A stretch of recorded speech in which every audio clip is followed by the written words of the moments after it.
What is up, everybody? Chris of Midlife Crisis Media here. Welcome to another Film Collection 2024 live stream. Today I'm going to be discussing all the movies in my collection, Blu-ray, standalone Blu-rays, that begin with the letter S. This is going to be one of the longer streams because, there's a couple letters earlier in the alphabet where I had a lot of movies that started with a specific letter. Well, S and T are the other two really big ones that I have. I have two giant stacks of movies sitting here to discuss. So, no further ado, let's just get right into it. But first, why do I do these streams? So, I talk about this in every stream. 4 reasons. It's fun, good content for the channel, allows me to talk to awesome people. And number 4, it's good to have a visual record in case something bad happens. So let's go right in. Starting off with, and this hurts my heart that I damaged this one. We'll start off with The Sandlot. This is the 20th anniversary edition. Has this slip cover that looks like a baseball and kind of has a texture, a baseball-like texture to it. Only problem was I was trying to take it off my shelf one day to watch it, and I tore the slip. I'm going to try to get one off the internet at some point, see if I can get a replacement, because that bums me out because I really like this slip cover. But the movie is about a group of kids back in, I do believe, the late 50s, early 60s who, play baseball with their friends all summer long and the little adventures that they get in. It's really fun, real nostalgic movie for me. I used to watch this all the time. I didn't see it in the theater. I saw it on home video. And then when I was working at that Kmart at the end of my high school years and the first year of college, I was in the electronics section, and we started getting a lot of what we used to call sell-through movies, which were, VHS tapes used to be really expensive, like when they were first released. That's why there were video rental stores, because some movies that we had on VHS were, they would cost $90. It was ridiculous. But movies that made a ton of money at the box office and stuff like that would come out as a sell-through title, which means they didn't really need to charge $90 to make a profit. They already did, so they would come out for like $20. But movies that were older that would finally become available cheaply for sale were also considered sell-through titles. Well, we're getting this big influx of sell-through VHS tapes, and they weren't really selling. So I was like, why don't I open a copy of one of the PG movies and put it on in the store? We have all that giant wall of TVs that are all wired together so they show the same thing. Why don't we put on one of the movies that we're trying to get rid of, so people will see what it is and, get interested and buy it. And they were like, which one? And I said, well, let's put on The Sandlot. It's a kid's movie. And every copy of that movie sold. So I was a little hero for about a week. Really fun movie. I like it quite a bit. A lot of lines I still quote to this day, like, "You're killing me, Smalls." I still say that all the time, especially at work when someone's like getting on my nerves or constantly doing the wrong thing over and over again. I'll be like, "You're killing me, Smalls." Next up, there's going to be a lot of 3D Blu-rays in this stack.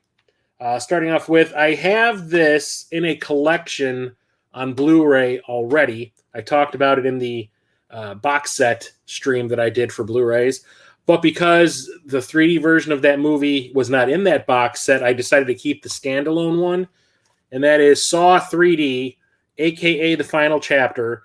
This movie has like 3 different titles. It's sometimes it's Saw 3D, other times it's Saw 3D The Final Chapter, other times it's just Saw The Final Chapter. We all know that this, just like Friday the 13th Part 4, was definitely not the final chapter. This was where they were planning on ending the franchise because, 1 through 4 each became more profitable than the last movie in the franchise. But then 5 and 6 started this downward slide, even though I think that Part 6 is probably one of my favorite movies in the series. It was one of the least profitable ones. It made profit, but not nearly as much as the others. So the whole idea was there was going to be the idea behind the franchise was it was 3 linked trilogies. First 3 dealt specifically with John Kramer, a.k.a. Jigsaw. The second middle trilogy was going to deal specifically with the protege of Jigsaw, and I do not remember his name. Kramer? No, Kramer was John Kramer. Costas Mandalore's character. And then there was going to be a third trilogy where I do believe Kramer's ex-wife was going to become the new Jigsaw, or it was going to be Carrie Elwes' character from the first movie. I can't remember which one it was supposed to be, but because the sixth one was, kind of a financial failure or didn't perform to the expectations, they were like, okay, this franchise is dying a slow death. Let's just put it out to rest. So basically what they did was, they had 3 movies they wanted to make for this third trilogy. They condensed all 3 movies into one.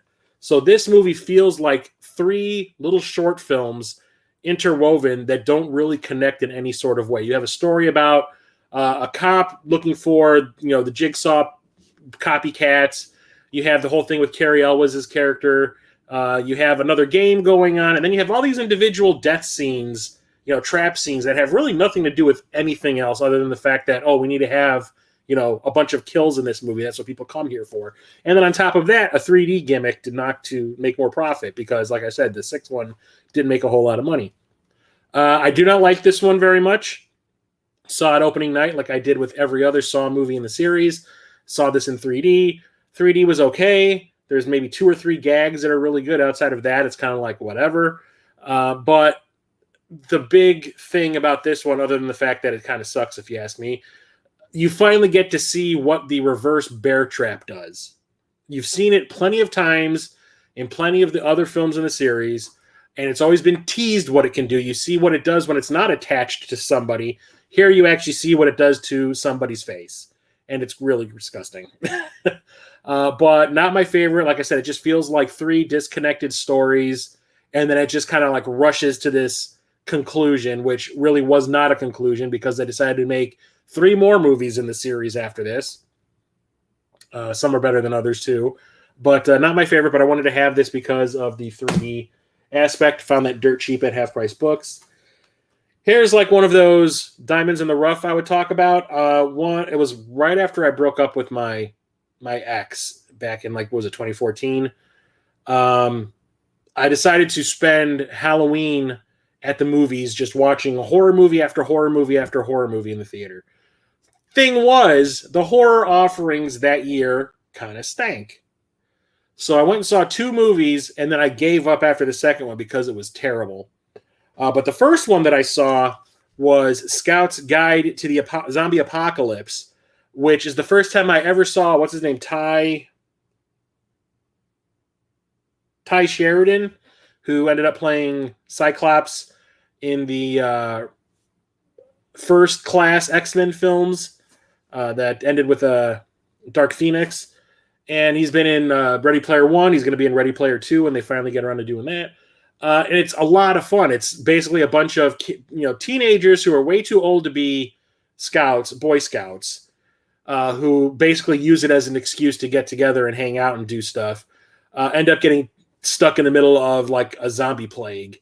And they're using like their skills as Boy Scouts to get out of the situations they find themselves in. And it is really clever, really funny. There's one part with a zombie dong that I swear to God, I was laughing so hard in that movie theater. I was almost crying. Like I could not breathe. I was laughing so hard. Really surprised me. I knew nothing about this when I saw it, except for maybe one review I might have seen on IGN or Rotten Tomatoes or some website. And I was just kind of like, yeah, okay, whatever. So I saw this one first that night. And the one I saw after this was called Freaks of Nature, which I think it was one of the worst movies I've ever seen, with cool potential and was just completely squandered. And I hated it. And when I was like, you know what, there is another horror movie playing that I could go see, but I just don't want to see another one now because that sucked so bad. So I just went home. Anyway. Went the old whistle. Next up is, I think, an underrated sequel. That's Scream 4. So this was like so Scream 3 came out in 2000. This came out in 2011, so 11 years later. So I remember when this was announced, a lot of my friends group that are into these types of movies were all like, ugh, like really? They're bringing that back? A lot of people didn't like the third one. I did. I thought it wrapped up the storyline of the first 3 movies pretty well. and introduced a surprise type of character that I thought was really interesting. I just didn't like the actor who played him. But outside of that, I thought it was a really cool like conclusion to the series until this pops up. And I was just kind of like, I don't know what else they could possibly do. But I went and saw this when I was unemployed, when that 4-month period that I always talk about, where I lost my job and then before I found my current job. And like my parents every once in a while would like give me like, because I was using all of my money that I had left to pay for rent and utilities to keep a roof over my head, and sold my video game collection and everything. But my parents, every time I go see them, they'd be like, here's like $50, here's $100, whatever, do something to keep yourself entertained in the meantime. And I went and saw this, and I was not mad that I did. I really enjoyed it. I thought it was a nice, fresh twist on the series. It deals with like the reboots that were happening all the time at that point. So it was really clever parodying of that, on top of being a pretty good whodunit. And then like who ends up being the killer ends up being completely unhinged, and I thought it was great. So I really enjoyed this one. Sadly, the following 2 films in the series I was not a fan of at all.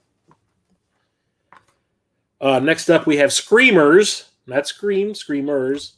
This is a sci-fi film by who I think is a complete hack, Christian Duguay, who directed Scanners 2 and 3, which are probably the only other movies of his I can sit through, but we watched one of his films for my podcast. The movie is starting with Peter from Waves and Games. We watched Extreme Ops, which I think is one of the worst movies I have ever seen.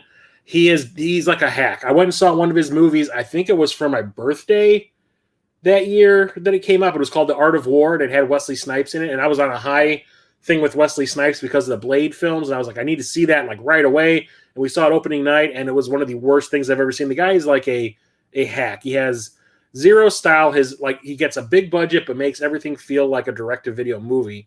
Like he's terrible. He's like a TV movie director who gets big budgets.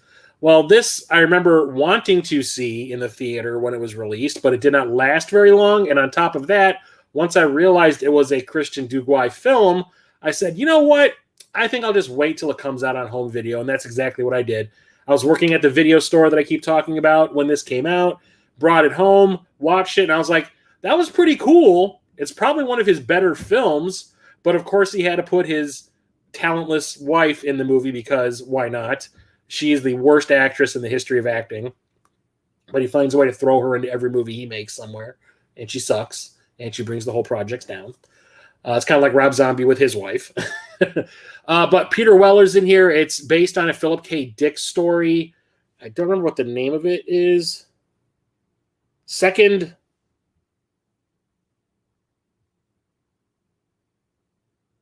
I cannot read it. Second something. It takes place on Mars. There was a corporate war that happened on Mars between 2 different factions. And there was like nukes that were released and all that. But so Mars is contaminated. You have to smoke these special cigarettes in order to not get lung cancer. And during the fighting, certain tactics were used that had to do with artificial intelligence, like these things they called screamers, which were these basically little robots that are just covered in blades, and they hide in the sand. And if you get near, you'll hear them like whir up, and that's the screamer sound. And then they'll jump out of the sand and cut you to pieces. Well, they've evolved, and now they look like humans. So it turns into this whole, paranoia thriller on Mars, where who's a screamer and who isn't. And it's pretty cool. There's some pretty cool visual effects and some really bad visual effects. I mean, the last big visual effect shot is pretty shitty, but it's okay. I like it a lot. I got this off the Scream Factory website when they were doing their clearance sale, so it wasn't that expensive. But there's one actor in here, Roy Dupuis, who is beyond awful. For some reason, he looks like a dope, but he acts like a tough guy, and it's really off-putting and really kind of like makes you want to laugh.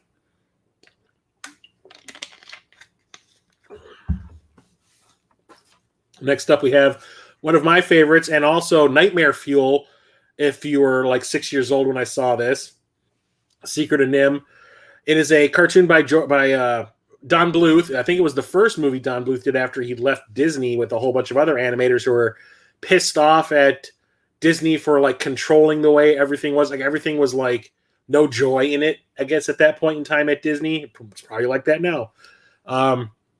So Don Bluth convinced a bunch of other animators to leave and create their own company where they can actually have fun making movies again. And I think this was their first movie. And it's based on a book called The Rats of Nim. It's a really good movie. Trust me. I mean, it really is. But the thing is, this is one of those things. What was this rated? Was this rated G? Yes, this is rated G. Nowadays, this would probably be a PG-13.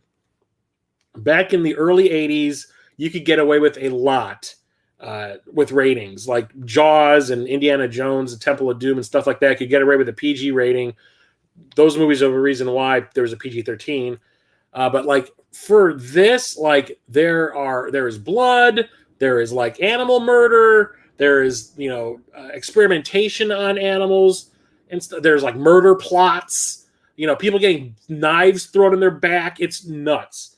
But it's also kind of cute because it deals with a bunch of rats and mice and crows and stuff like that. It's, I think, a really well-made animated film. It does not feel, it looks Disney-esque because Don Bluth worked for Disney. So Fox and the Hound and the Rescuers kind of have that Don Bluth look. But story-wise, this is nothing Disney would have ever touched, which is, I think, why they made it. They wanted to like set themselves apart. Really, really good.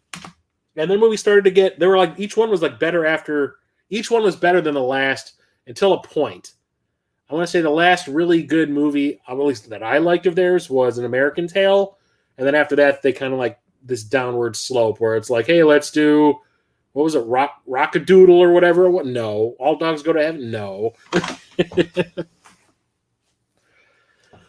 Next up, we have another Studio Ghibli film. I was trying to collect all of these at some point, like a year or two ago, and then I finally gave up on it. This one I still have not watched. It is still sealed, but I hear this one is one of the decent ones. This was made into a live-action film called The Borrowers. I think it was, like maybe 15 years ago, maybe more. I think it was in the 90s. And then there's this animated version of it, which is supposed to be more accurate to the source material because this is based on a series of books. The voice cast is, what is it? I don't know who Bridget Mendler is. David Henry, nope. Amy Poehler, Will Arnett. They were married at the time they probably did this. What is that? Indus Arias and Carol Burnett. I don't know who half these people are. But I hear this one is one of the good ones, so I kept it. Eventually I'll watch it, and when I do, if I don't like it, I'll get rid of it. Talked about this, I want to say last month's pickup videos. What's up, Retro Coop? I think it was either last month's recent pickups or the month before's. But trying to get all those full moon movies from my childhood. So when they announced Seed People coming out, I had to jump on it. I still don't remember exactly what this one is about because the last time I saw it was probably 1992 or 3 maybe. I just remember it's kind of like a rip on Invasion of the Body Snatchers. Like these alien seeds come down and turn into these like creatures that fly around and kill people. That's pretty much all I remember about it. I need to watch it again. It's been forever. But it does have the original Video Zone that was on the VHS tape when I rented this all the time back in the day. Next up, we have, I think, one of Wes Craven's big underrated movies, and that's Serpent and the Rainbow. This is, what is it, late 80s? I want to say this is before he did Shocker. So this is a like voodoo psychedelic, or what is it? God damn it. Like, I want to say psychedelic, but that's not the word I'm looking for. Psychological horror film or psychological thriller. Bill Pullman is in it. Do I have the original poster? Yeah. Bill Pullman is in it. He plays this professor at a pretty prestigious university who learns about this drug in Haiti that can bring people back from the dead. And he goes and investigates because he thinks it can be used for medical reasons. Like, somebody dies on the operating table. You can maybe kill them in order to perform a specific operation, then bring them back afterwards. Turns out that's not the case. It's this zombification drug, which basically slows your heart rate down to a specific amount where it seems like you're dead, but a few hours later it picks back up and you're alive again, and people think that because they've been buried, they're zombies now, kind of thing. It's really, really cool. Like, there's a lot of psychological, like hallucinogenic scenes where Bill Pullman's character on the quest to find the zombification drug, tries out different things and has like visions and stuff like that. And one of them has to do with this zombie corpse that spits out a giant snake at his face. It's really, really good. It's I think one of Wes Craven's underrated films. I really enjoy it. Not enough people have seen it. Here's another one, Session 9. Had no idea what this movie was about. A friend and I were hanging out, wanted to watch a movie, went to Blockbuster, saw this sitting there. We're just kind of like, there's nothing else in that looks interesting. I hear this is a horror movie of some sort. Let's watch it. We rented it, and then we're like, oh, cool. David Caruso is in it. Cool. Doesn't really have much of a big cast. It's David Caruso, Paul Guilfoyle, who you've probably seen in a bunch of movies, Josh Lucas, Brendan Sexton III. So it has like a decent cast.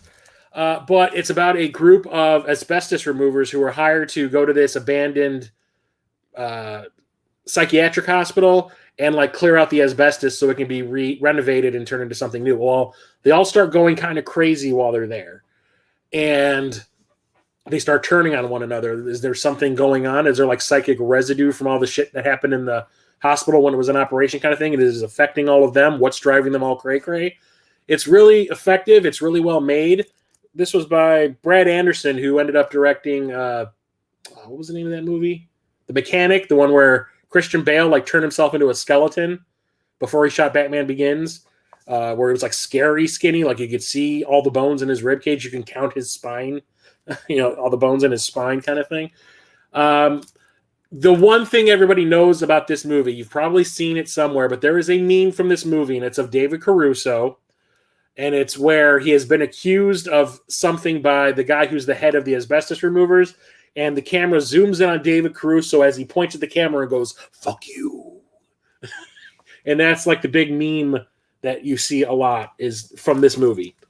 And it's really, really good. I just need to watch it again. I haven't opened it. But I saw it, I want to say maybe twice back when it was first released because I liked it that much.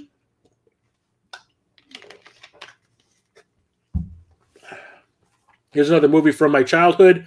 Every single time we would watch this movie, my mother would bawl her damn eyes out.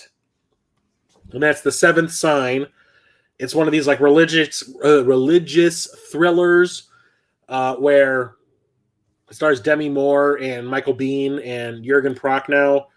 And Jürgen Prochnow is essentially Jesus, and he's on Earth to release what is it? It's not the rapture. I think it's the end of the world because people are shit. And Demi Moore is prophesized to give birth to the child who would like save the world kind of thing. And she sees all the signs. She keeps trying to stop it. Nothing happens, and she can't do anything about it kind of thing. And it's all about this. Her husband is defending a mentally handicapped teenager who killed his parents. And it turns out if he dies in the like on death row, it's going to bring about the end of the world. And can they stop him from being executed before the world ends kind of thing? And it's very convoluted. It rushes to a conclusion. And then when the conclusion happens, I don't think it's earned like the emotional investment of everything to make my mom want to like cry rivers of tears every time the movie would come to an end, like when the big event would happen at the end. I don't think it's earned, but I think I like religious thrillers, even though I'm not religious. So like I really do enjoy this, and it's almost on like on a cheesy level at this point because when I was a kid, I thought it was cool. I watched it as an adult when this finally showed up. I'm like, I have not seen this movie since the freaking 80s. Let's check it out. And I watched it, and I was like, it's all right, but it still has a lot of cool things going on in it. So I decided to keep it. Here's one that no one gives any respect to, and that's The Shadow. This is directed by an Australian director, Russell Mulcahy, who is one of my favorite visual stylists. Razorback, the first two Highlanders, Ricochet, Resident Evil Extinction, a couple of other movies. I can't remember this. So this was made in response to Batman I want to say this came out in 94. Did it? 94? Yeah, 1994. And I was trying to capture some of that Batman money by doing like a dark superhero kind of thing. The Shadow is essentially just a Batman with magic, with illusion powers, and Alec Baldwin's in it. And we saw this. Me and my brother and one of his friends went and saw this opening night, and we loved it. Like the crowd really seemed to like it. Only thing was, I think we were the only ones because this movie disappeared from theaters really, really quickly here in the U.S. because a month after we saw it opening night, it was already at the Dollar Theater, and we went and saw it again because we liked it that much. I think visually it's really interesting and well made, and like Russell McKay is a great visual stylist, like I said. Not Russell Crowe. Tim Curry is in this, and he completely unhinged, just like every awesome Tim Curry performance needs to be. And John Lone plays the villain, not exactly menacing in any way. He just has like this stare, but a lot of cool visual effects. CGI was still kind of new at the time, so some of the visual effects in this were kind of cutting edge. Like the whole living knife thing and the face on it was kind of cool at the time. Now it looks really kind of, but I really enjoyed it. I really hoped we got a sequel. I wished it became a series, but that wasn't going to happen. Next up is another one of those full moon movies that I was always into as a kid. Oh, well, not this one specifically. Shadow Zone. So there were some full moon films that were released back in the early 90s on home video that the video stores that were close to me never had in stock. They never actually bought a copy of it. I don't know if they had no faith in them or what, but the video store that I ended up working at, which was right around the corner from my house where I lived, did not have a copy of it. The Blockbuster that was a town over or whatever did not have a copy of it. So this was one that kind of slipped through the cracks for me, and I'd never watched this until, I want to say 2021, 2022, and it was because I was on Retro Cult Home Videos channel. He wanted to do a whole retrospective on like all the full moon films from like the 90s, and he wanted me to talk about this one. I was like, well, I should probably watch it first. So found it on Tubi, gave it a watch, and I was like, you know what? As cheap and cheesy as this is, it's actually pretty well thought out, and I like the idea behind it, and the special effects are actually pretty good.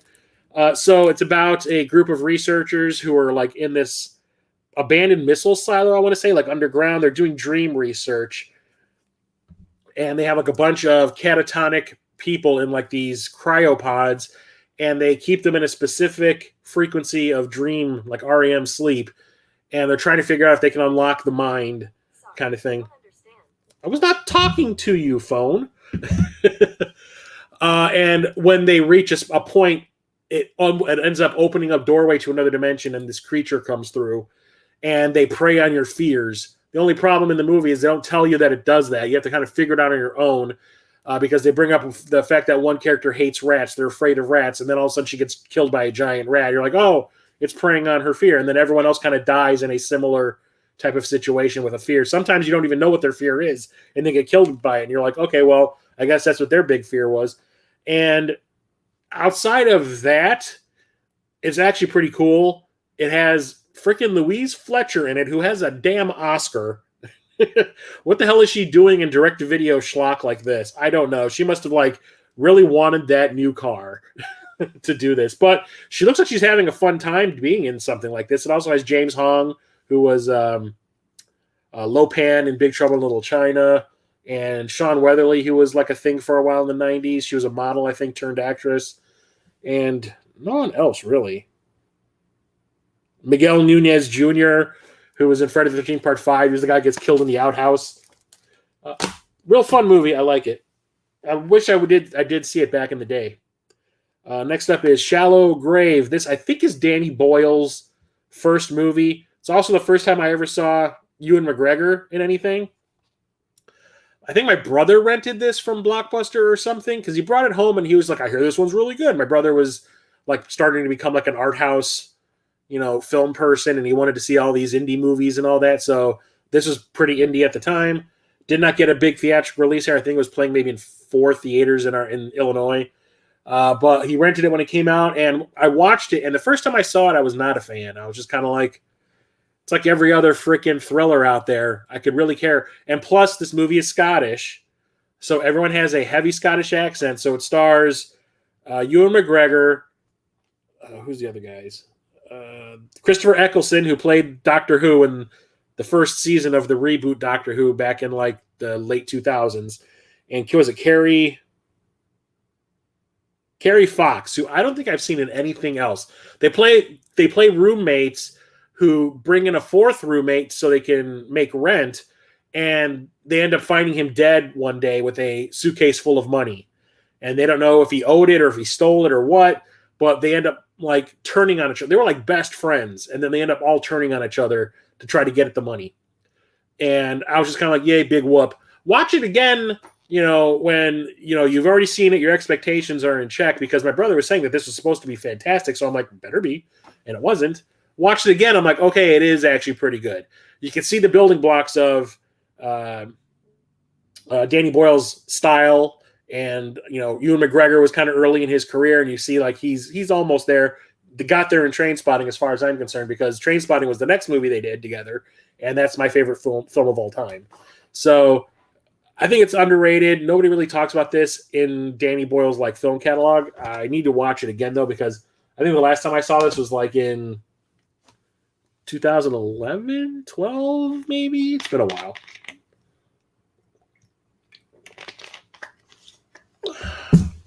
Saw this on my birthday, whatever year it was that this came out, late 2010s.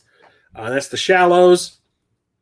I've brought it up many times before that because of Jaws 3, I'm deathly afraid of the ocean, specifically because of sharks, but it doesn't stop me from watching every freaking shark movie ever made.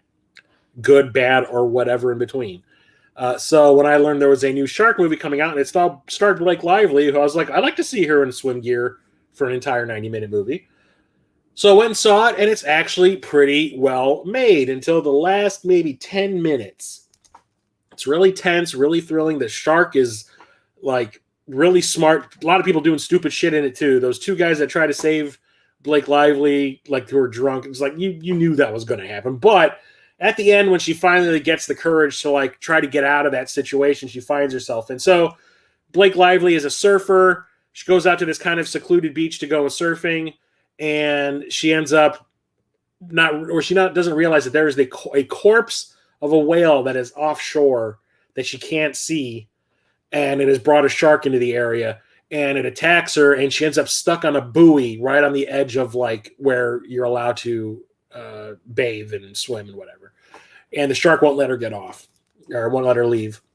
So when she finally gets the courage to be like, the hell with this, I'm getting out of here, the shark becomes Norman Bates. The shark starts creeping up on her and like jumping out like Jason Voorhees does, or Michael Myers or something. It turns into a serial killer, and it's kind of dumb.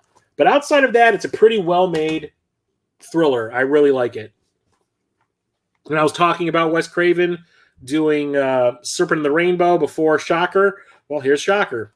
So this was Wes Craven trying to create another horror icon like Freddy Krueger. So Freddy Krueger was kind of out of his hands, and I think he kind of regretted not holding on to a chunk of it to like reap in the profit. So he's like, I can do it again, right? So he created Horace Pinker, who is almost like Freddy Krueger. He is a serial killer who ends up, you find out he worships the devil through electricity. And he makes a deal with the devil through a television that gives him the ability to, once he dies, he can jump from body to body. He can possess bodies and move between them through like the electricity that we carry inside of us, like the charge, and, still continue his murder spree. And the idea is cool. The execution, I think, is kind of silly and cheesy, because the main character, who is, what's his freaking name? Peter Berg, who ended up becoming a director. He directed The Rundown, Battleship. What was the name of that war movie that everybody liked? The one with Mark Wahlberg, where he's like in the jungle. I don't remember the name of it. He is like the target of Horace Pinker. Turns out he's like his son that he gave, like his wife gave up for adoption or whatever. His adopted parents adopted him. Turns out he's Horace Pinker's like bio son. He keeps on having these dreams of his dead girlfriend giving him hints and tips and tricks on what to do with Pinker, and it is so stupid. The power of love can stop him. It is so dumb. There's so many cool ideas introduced here, and like the way they're presented and dealt with is just really stupid. And I remember the soundtrack to this has like like metal bands of the era, like AC/DC and Megadeth and stuff like that. I don't even know if they're considered metal rock or whatever. The soundtrack did more money or made more money than the movie did at the box office. The soundtrack, I know a bunch of people were like over the moon about it. Nobody I know saw the movie in the theater. I didn't even see it until it came out on home video. And even then I was kind of like, eh. But I love Wes Craven. I think he was a great director.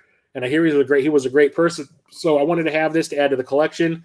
It's fun to watch, but it is really stupid. Like really stupid. Here's another full moon movie that I rented back in the day. Questionable subject matter, and that is Shrunken Heads. So this is directed by Danny Elfman's brother. Danny Elfman, the composer that works with Tim Burton all the time. His brother directed maybe 2 or 3 movies in his day. I don't know if he still is or not, but he made one for Charles Band. So get this. Those heads down there are little kids. They are little, like 10, 12-year-old kids. So these 3 kids see a gangland murder happening. They get gunned down before they can talk. And a voodoo witch doctor cuts their heads off and shrinks them down and gives each of them a special power so they can go and get revenge. So one of them, I do believe, shoots lasers out of their hands. Another one has like a switchblade that pops out of their mouth for no reason. I can't remember what the third one did. But like it's a movie that features children being murdered and stuff like that. And then like the voodoo doctor cuts their damn heads off. It's like, what? It's like absolutely insane, but it's also kind of fun and silly and borderline comedy. But I really enjoyed this one. I need to watch it again. It's been forever since I last saw it. But yeah, it's like one of those WTF kind of things. Next up, we have Shoot 'Em Up, which is an action parody, I want to say, that I remember seeing the trailers for it, and I was pretty excited. Nobody else was, so I ended up going to see this by myself. This has Clive Owen, Paul Giamatti, and Monica Bellucci in it. And basically, Clive Owen plays Bugs Bunny. Every time you see him, he's chewing on a carrot. He actually uses a carrot to kill somebody at one point. And he says, "What's up, Doc?" at least 3 times over the course of the movie. But it has really no plot. Someone's trying to kill this baby that Clive Owen comes across, and he kind of gets like a little, what's it called? Not humanitarian streak, but Good Samaritan streak, and he finds the kid. He finds this kid, and these people are about to these little baby, and he tries to save it, and he ends up finding this hooker that he knows who deals with a specific kink, and that's lactation, to keep the baby fed. And the 3 of them go on the run from Paul Giamatti, who's trying to murder this kid for some reason. And it's silly and stupid. There's a scene where Clive Owen has been captured, and he was on a plane, and he jumps out of the plane to get away from his captors, and a bunch of the bad guys jump out after him, and he starts gunning them out of the air as he's falling. And when he parachutes down to the ground, and when Clive Owen finally lands and he starts to walk away, the camera starts to like raise up on a dolly, on like a crane arm, to show the field that he's in, and it is just littered with dead bodies that had fallen out of the sky. It is so funny. It did not get any respect when it came out, but I think it's worth watching because it is like so funny. Next up, we have what I think is one of the best video game-based movies ever. If there was one movie outside of maybe the Mario Brothers movie, the Super Mario Brothers, the new one, Super Mario Brothers, the movie or whatever it was called, actually captures the feeling of the video game like accurately, it's definitely Silent Hill. While it doesn't exactly follow the plot of the games or any game, it borrows a bunch of stuff from the games that don't really make sense in a specific story. If you've played the games, like Pyramid Head, like why is he even in here? It was specific to a certain character from the second game. But this one does follow where a mother follows her child into this abandoned town, Silent Hill, and then shit goes really wrong. Like the air is full of ash. It's always covered in fog. Things come out of the fog. Sometimes you'll hear a bell, and all of a sudden everything goes dark, and monsters come out and try to attack you. It's like, what's going on? It feels just like the game. There are scenes that are taken right out of the game. There is one of my favorite moments from the first game is when the main character is walking down this alley that kind of turns at a right angle. And it starts with him walking towards the camera, towards the corner. And as as he approaches, the camera starts to raise up slowly. And when he reaches the corner and makes the right turn to keep walking through the other side, the camera like lowers back down and follows him out. They replicate that in the movie exactly. And when it started, I almost squeed in the movie theater. I was just like, holy shit, they're doing it. Because I absolutely thought that was a fantastic mood-setting moment in the game. You have the nurses, you have Red Pyramid, you have some of the creatures from the movie. You have, again, what's the name of the damn girl? I can't remember the name of the girl. But the evil girl that's trying to punish everybody in the town kind of thing. And the whole transitioning into like the dark version of the town, and all of that is just right out of the game. Absolutely fantastic. And there's a really cool detail that I never noticed until probably the third time I saw the movie, where in the beginning of the movie, Rhoda Mitchell's character is the mother looking for her lost daughter in Silent Hill. At the beginning of the movie, she's wearing like an off-white blouse. And by the end of the movie, it is blood red. And it happens so gradually over the course of the movie. It's not like she's getting things splashed on it.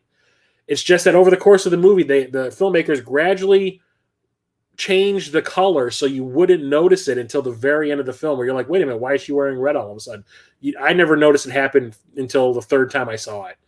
And I was like, that's awesome. That's a really cool detail. It is graphic as all hell. There's a murder in here with barbed wire in certain places where barbed wire shouldn't go. There's a scene where Pyramid Head or Red Pyramid, whatever you want to call him, basically grabs somebody by the chest, squeezes their skin, twists it, and then rips all of their skin off in one go. Just whoop.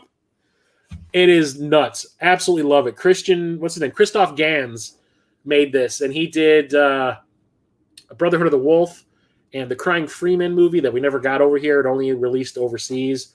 But they made a sequel to this, Revelation, which I hated. I thought everything that this movie set up, they kind of ruined and rushed in the second one. From what I understand, the movie got cut to shreds. Carrie-Anne Moss is in it. And it's like one scene where she's like, hey, guys, I'm the villain of the movie. And you never see her again until the very end of the movie where she's like, yes, you're here to fight me. Let's fight. I'm dead. Okay, movie over. No point in her being in there. From what I understand, they cut all of her scenes out for whatever reason. Well, Christoph Gans apparently hated the second one too, and is now making a true sequel, like a revisionist sequel to this, called Return to Silent Hill. That's supposed to be out either by the end of this year or early next year, and I cannot wait. This one I never saw in the theater. I didn't even see this until I bought this Blu-ray.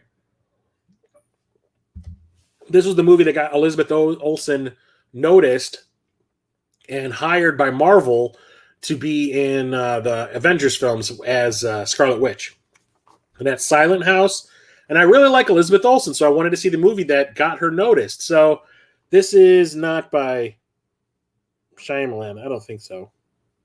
No, it's not. It's like it's a found footage movie, kind of. It's like filmed with cell phones about this girl who is she moving in with her dad, or they're moving, or they go out to their vacation home, and like weird things start to happen, and you think that she's being stalked, and it turns out to be something completely different. And the way that it's filmed is really, really cool. It keeps like the mystery alive of what you think is going on compared to like what's really going on. And when the bomb is dropped at the end, it's like, oh shit, I need to go watch that again to see if I noticed or if I missed any details that would have led me to that conclusion, because I didn't see it coming. Does the conclusion really makes a whole lot of sense? Not really, but I get it. I get what they're trying to do. I appreciate it. Do I think it was like completely satisfactory? Not really, but I do like it. Like I said, the whole way the story is told is really cool, but I just don't think they stuck the landing. Next up is Sin City. This is, I think, this is the theatrical cut and the recut extended unrated version. This is based on a comic by Frank Miller, which I only read the first one, which was, I think, just called Sin City. Or no, it's A Dame to Kill For. Is that what it's called? No. It's the first one, the one that Mickey Rourke ended up playing that's in this movie. That's the first volume. It's like a bunch of little anthology film noir short films like linked together. And I remember seeing the trailer for this. And I thought it was absolutely fantastic. I'm like, I've never seen anything like that before. I'm so excited. Went and saw it opening night. Blew my freaking mind. I absolutely loved it. The style, Robert Rodriguez, man. If he's given the right people to work with and the right budget, like he can make some awesome stuff. Like look at Alita Battle. Excuse me. Look at Alita Battle Angel and look at this. This is fantastic. Has a great cast too. It's Bruce Willis, Clive Owen, Benicio del Toro, Jessica Alba, Rosario Dawson, Mickey Rourke. Was it Jordan? No, it's Josh Hartnett, Brittany Murphy, Elijah Wood. Great freaking cast. And all the stories are interesting, and the way they all link up at the end is pretty rad. Even the guy that played John Connor in Terminator 3 is in this, and he plays that yellow bastard. Great freaking movie. The style is absolutely fantastic, which leads us to the sequel, Sin City: A Dame to Kill For. This came out how many years later? More than 10 years later. Way too late, if you ask me, for anyone to give a shit, because Sin City made a ton of money at the box office because, like I said, it was something new and different. You know, it was using CGI in really cool ways, and it wasn't about the CGI. It was doing it to tell the story, and because, you know, a lot of those old cars from like the 20s and 30s didn't exist, you know, anymore. And it would probably cost more money to restore one for use than making a CGI one, that kind of stuff. So smart ways of using it. This one uses a bunch of leftover stories from the other Sin City comic books. Namely, one of them is called A Dame to Kill For. This one has Mickey Rourke in it again, Rosario Dawson, Bruce Willis, Joseph Gordon-Levitt,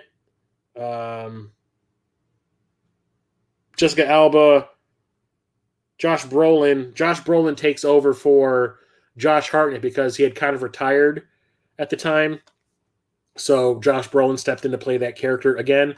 And this one is in 3D. This is the 3D Blu-ray version. I went and saw this on my birthday. Like I always say, on my birthday, I take the day off from work, and I will spend the entire day, or as long as I possibly can, at the movie theaters watching movie after movie after movie, not really caring what I see, as long as I see stuff. And this was one of the movies that started after one that I had seen previously that day, so I went and checked it out in 3D. In 3D, this movie is absolutely fantastic. The other thing that is awesome about this movie is it stars Eva Green, who is pretty much naked the entire film. And it is one of the most glorious things ever committed to digital. It is marvelous. The 3D works really well. If there's one thing that I say Robert Rodriguez understands, it is the way 3D works. Look at Alita Battle Angel. Holy shit. The only thing is the stories that are featured in this one aren't nearly as good as what was in the first film. So I don't really like this one all that much. I only bought this one because I was trying to get all those 3D Blu-rays into my collection. Found this one dirt cheap, and I was like, well, there we go. I didn't really feel the need to own it. Even though I love the first one, I didn't really feel like I should own this one because I didn't think it was that great. But for 3D, or the 3D Blu-ray, I bought it. And when I purged my 3D Blu-rays, I decided to keep this one because I had the first one, might as well have the second one, that whole kind of thing, so whatever. Peter! The first Sun City? Mortal Kombat? Yes, sir. I didn't want to shave my head for the stream today because I'm going to have to shave it tomorrow morning anyway. And if I do it that, within that, short of an interval, I will bleed to death.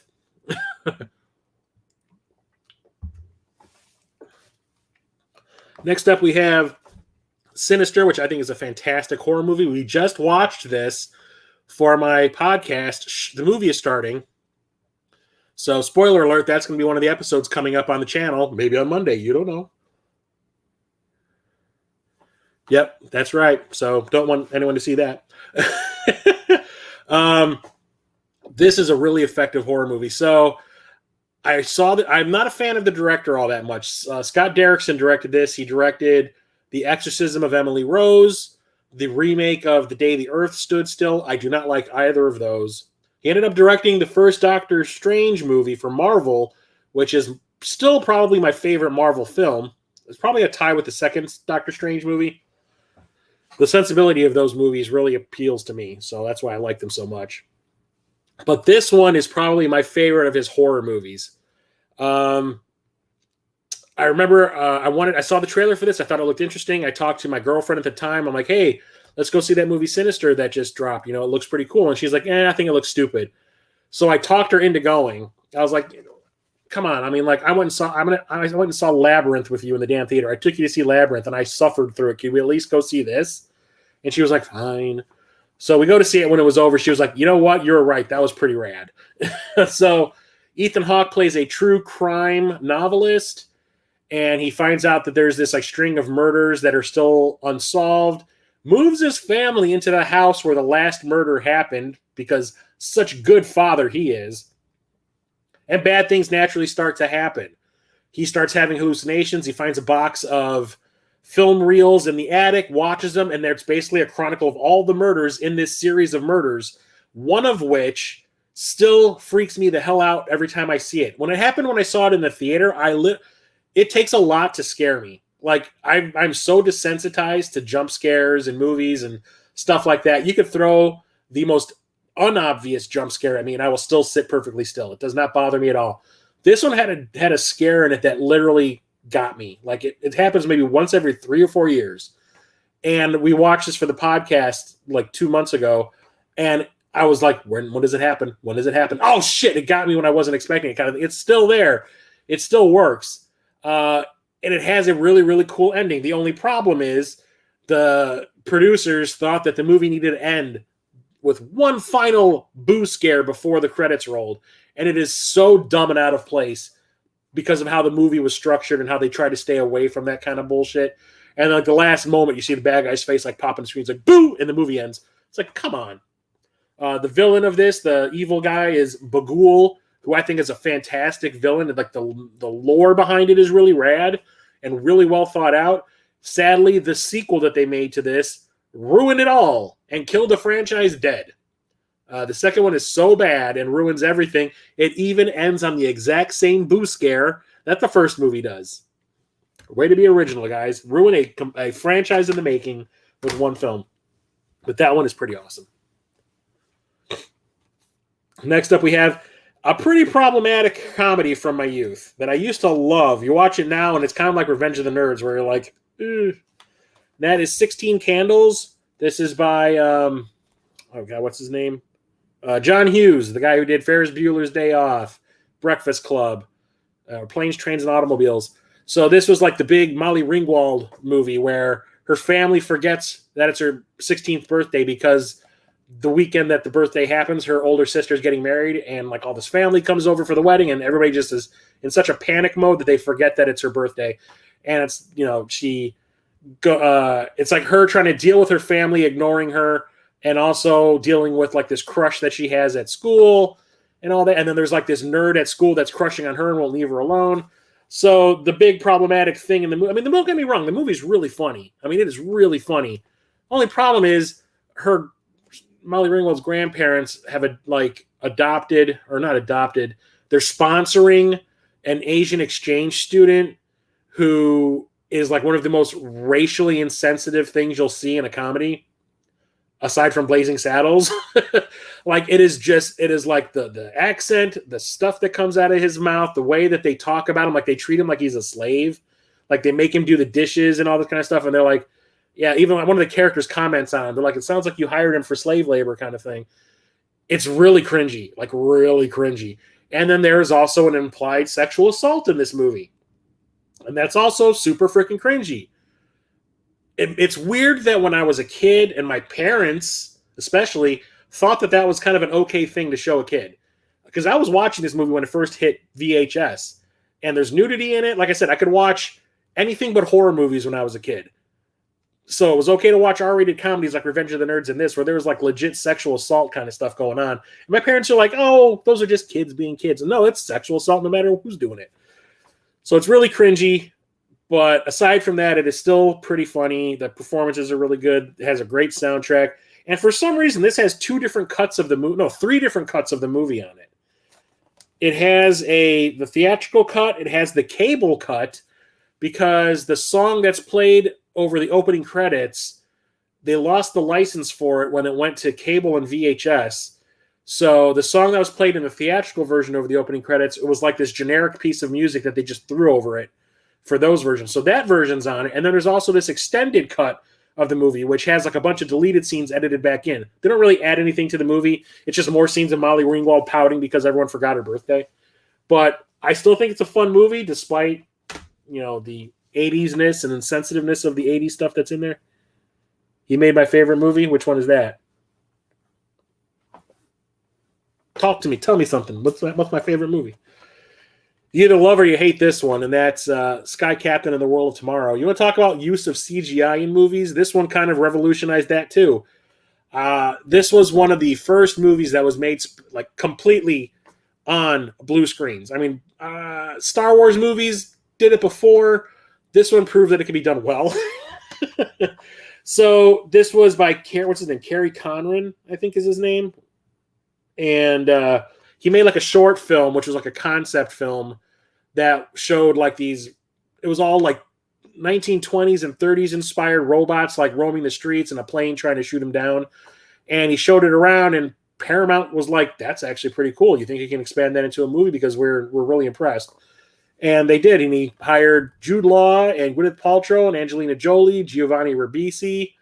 They used archival footage of Laurence Olivier from other movies and reincorporated it. It's the first time somebody was used like this post-mortem, using like archival footage to recreate a performance kind of thing. And it's really cool. It's stylized. It's like all done with like this retro 1920s, tech kind of stuff and look and feel. It's like a noir almost, but it's silly and goofy. It's like a serial that like George Lucas copied for the Star Wars films. So it has that feeling to it. The only thing is, I can imagine when you're making a movie entirely against like blue and green screens, that it's kind of hard to imagine the things that you're supposed to be looking at all the time for like an entire movie. An entire performance is based on not seeing a damn thing except a blue sheet in front of you. So I think that Jude Law gets away with it. I think that Angelina Jolie gets away with it. Gwyneth Paltrow, on the other hand, looks lost the whole movie. Don't get me wrong, I love Gwyneth Paltrow, but like you watch her in this movie and she's always just kind of like, what? It's just really weird. But I think it's super fun. I took the girl I was dating at the time to see this in the theater, and I was like, that was pretty cool. And she was just kind of like, eh. Not a lot of people I know in my friend group like it. They call it like Captain, what is it? The Sky Captain in the World of 2 Days Ago or something like that. Oh, the classic 80s films. Here we have a classic slasher movie. Another one that I did not see until the early 2010s because we ended up watching this for my old podcast, which was exact same format as my current one, which back then it was called Van Damme That's Good. And one of our guests wanted to watch this, and I was like, I think it was my brother. Yeah, it was my brother wanted to watch this with us, and he hadn't seen it either. And he was like, this is a good excuse to watch it with somebody else who hasn't, because I guess all of his people or all of his friends in his group have seen it, and they've been telling him about it. So he was like, I want to watch this. Let's all watch it together. And that's Sleepaway Camp. So it's a slasher that takes place at a summer camp. There's this young girl who's just getting picked on by everybody, but it turns out that like everybody that picks on her ends up dead somehow. One girl gets a hair curler up her cha-cha, and it's like a big what moment.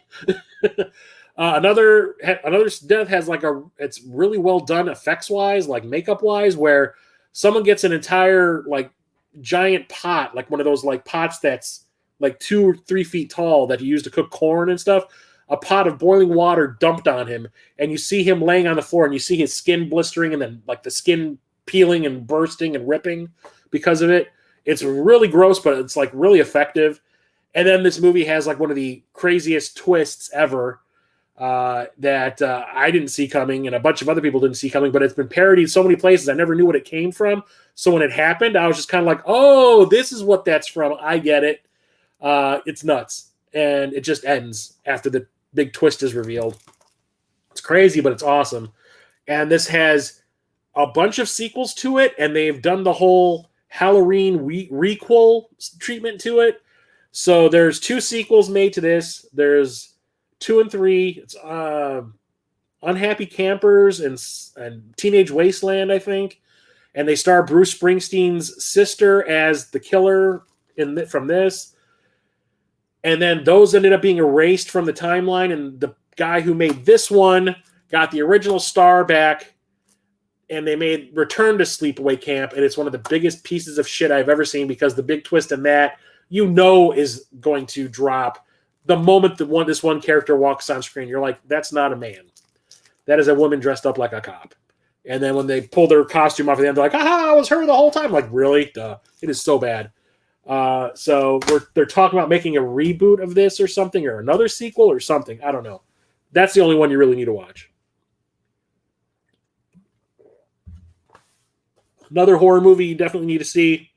It's a horror sci-fi comedy directed by the guy who's directed all of the Guardians of the Galaxy films.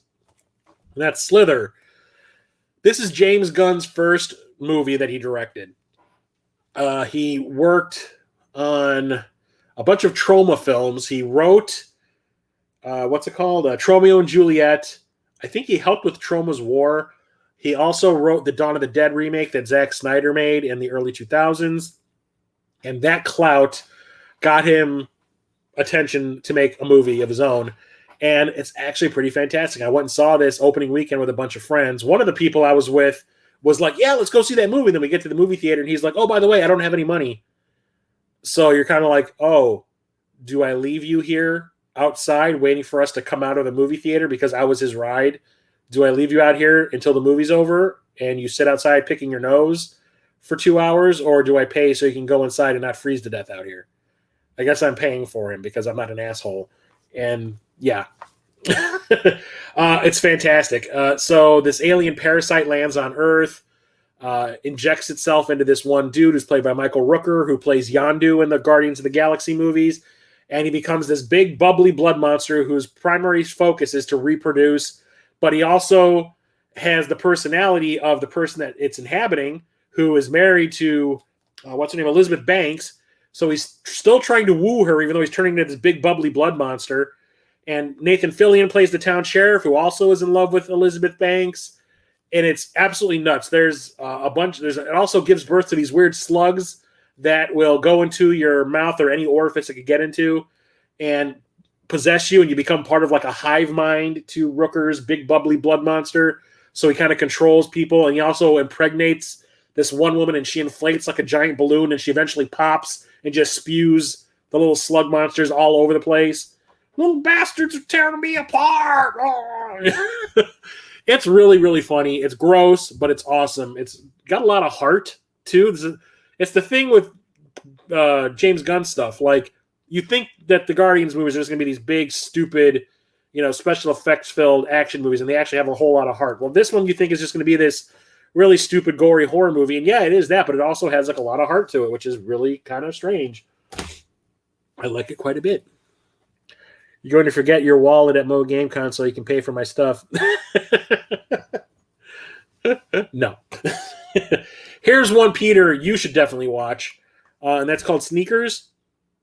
This is a comedy thriller, I want to say. Great cast. It's Robert Redford, Dan Aykroyd, Ben Kingsley, Mary McDonnell, who was from Dances with Wolves and Battlestar Galactica. River Phoenix was one of the last movies he made. Sidney Poitier and David Strathairn. It's about a bunch of people who work for this company you hire them to find out if your security for your business is working. So they attempt to break into your place. You pay them to break into your place to find where the weak spots are so you can correct them so you become impenetrable. Well, they get hired by these shady people who say they're government agents. Turns out they're not.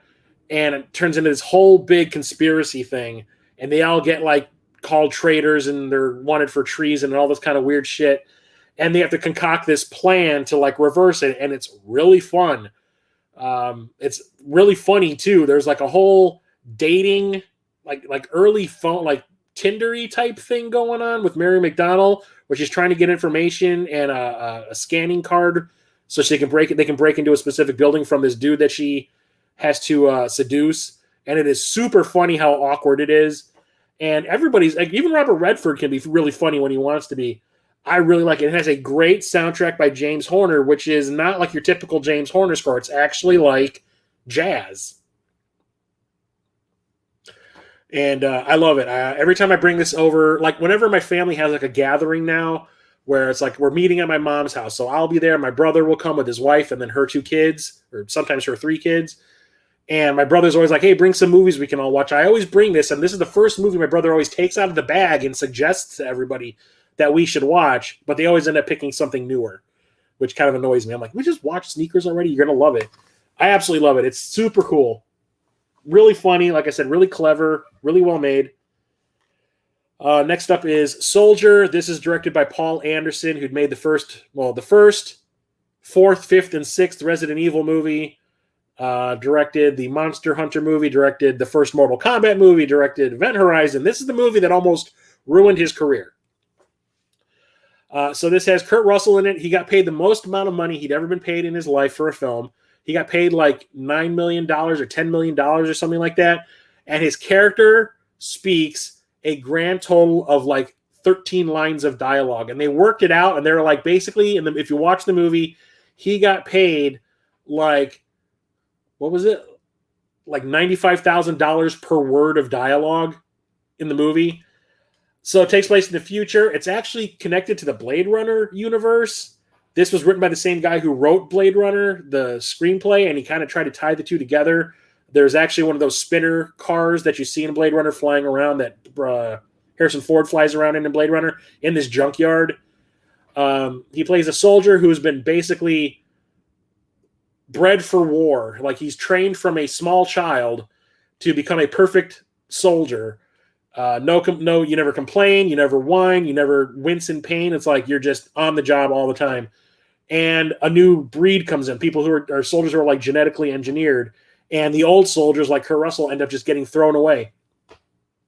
And he gets dumped on like a junk planet because they think he has a fight with one of the new soldiers to prove that which one is better, and he loses the fight. So they think he's dead, and they throw him away on this junk planet. And he ends up not being dead. He ends up being found by these people who crash landed on this planet like years ago and have created this like community. And at first they're real apprehensive of him because, he every time they look at him, he looks like he wants to murder them. But he eventually becomes a part of the community. But then because they think nobody lives on this junk planet, the military comes for training maneuvers with those new soldiers, and they go to try to kill every one of these people in this community. And Kurt Russell's character is like, hell with that, I'm going to stop you. And turns into like old soldier versus the group of new soldiers, and it's actually really, really good. The only problem is this was released not during a time when you want to release a big sci-fi action event movie.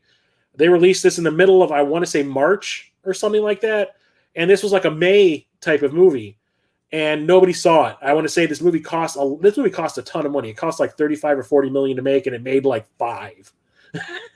Like my little group of friends that I saw this with were the only ones who, and the rest of the people that I knew who actually paid to see it. Everyone else was like, Soldier, what? And I've always talked about it. I've always tell people, like, you want to see a real underrated gem type of movie, watch Soldier. I love it.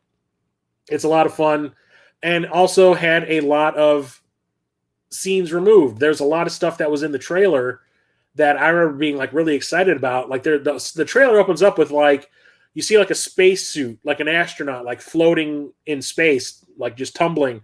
And then when the camera moves up to his face, you see that the face shield has been broken, and there's like a skeleton face, and one of the eyes is missing. And the camera like goes through its eye, and it starts showing like all these fighting stuff. None of that stuff's in the movie, and it was supposed to be. Paul Anderson was like forced to cut all of the character development out of the movie in order to just keep it moving because they didn't think it was going to be a moneymaker. Bullshit. I want to see like the director's cut of Soldier. It's not Titanic. I didn't want to hear it. The movie poster for Soldier. It's definitely worth watching. It's a lot of fun. It's really well made. I want to say like technical wise and story wise, it's probably the best Paul Anderson movie. It's just that I wish that all that stuff wasn't cut out because it could have been a lot better too. It would be remembered probably more if all that stuff was left in. Here's something I still haven't watched. I definitely need to get off my ass and do it. Maybe I'll watch it tonight before I go to bed. And that's Someone's Watching Me. This is directed by John Carpenter. He made this right after making Halloween. It's a television movie that is on essentially Halloween all over again. Halloween hadn't hit yet, but he was just trying to get jobs going and keep like his name out there. So like he shot Halloween. It was prepped to be released, and he was like, okay, fine, it'll be released. I'm going to move on to the next thing. He was hired for this based on, I guess, some word of mouth because of Halloween. So they hired him to do this TV movie, and then his career took off because of Halloween. So this has Lauren Hutton in it, Adrienne Barbeau, who was John Carpenter's wife at the time, and Charles Cyphers, who played the sheriff in the first Halloween movie. And it's basically the same thing. Like Lauren Hutton is being stalked in her apartment by a killer.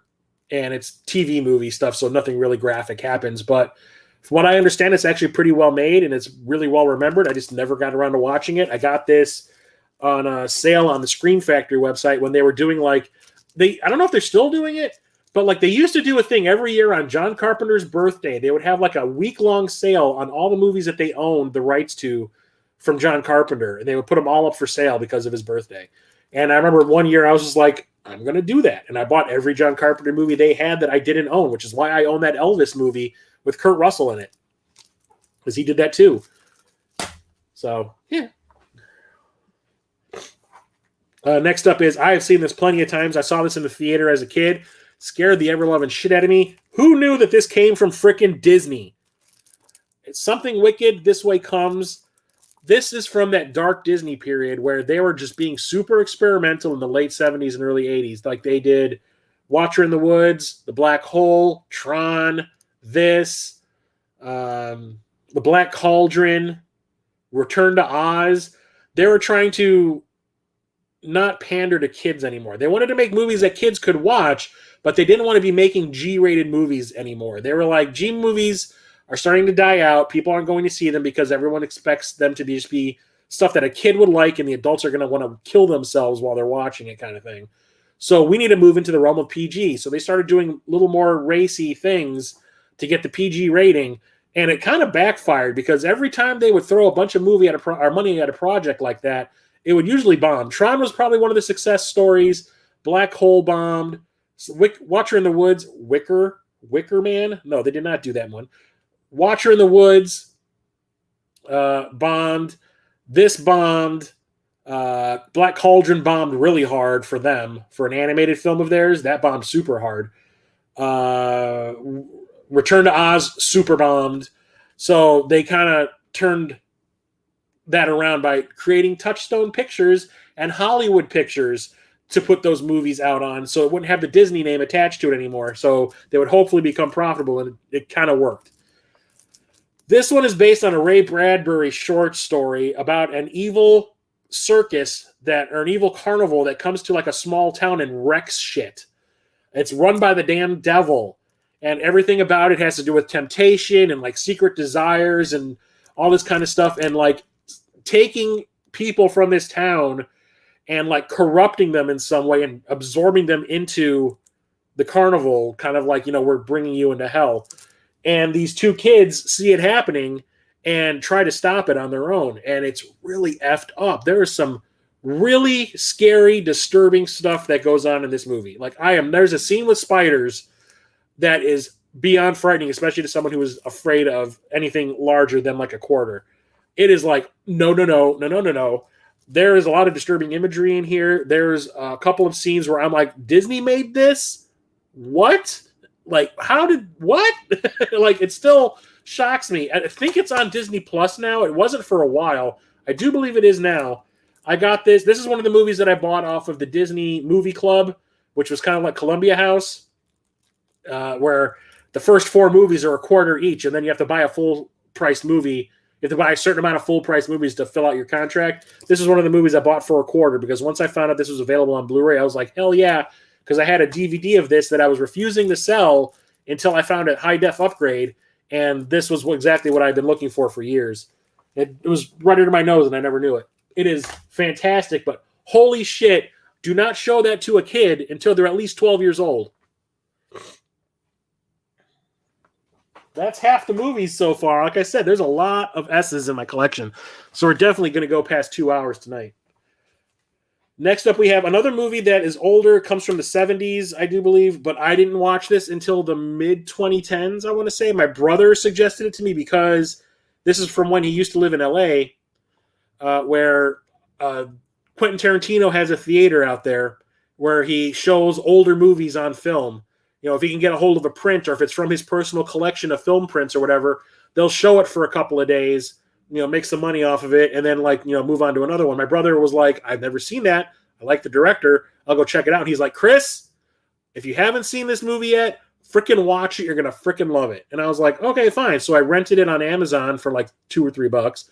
And then a day later, I ordered a copy of it on Blu-ray, and that's Sorcerer. This is by William Friedkin. The guy who directed The Exorcist and The French Connection. And it has Roy Scheider in it, and it's I don't know if it's based on, is it based on, it might be based on a book. I think it is. So it's about a bunch of people who are actually hiding in South America for reasons. They tell you, but not right away. A bunch of Americans that are like hiding in South America. They're hiding from the law kind of thing. And they're looking to make some money. So they're hired by this company to transport a bunch of nitro across like the jungle or whatever it is. I think it's the jungle down there. And nitro is very unstable. You shake it too much and it could blow up. So it's super dangerous. But if you survive, they're like, we're going to pay you a lot of money to do this if you can make it. And it was like a bunch of people were trapped in a collapsed building, and they needed the nitro to blow up the chunks of the building that they can't move. So they're like, we need you to transport this nitro from point A to this construction site where this accident has happened. And if you make it, we'll pay you a lot of money.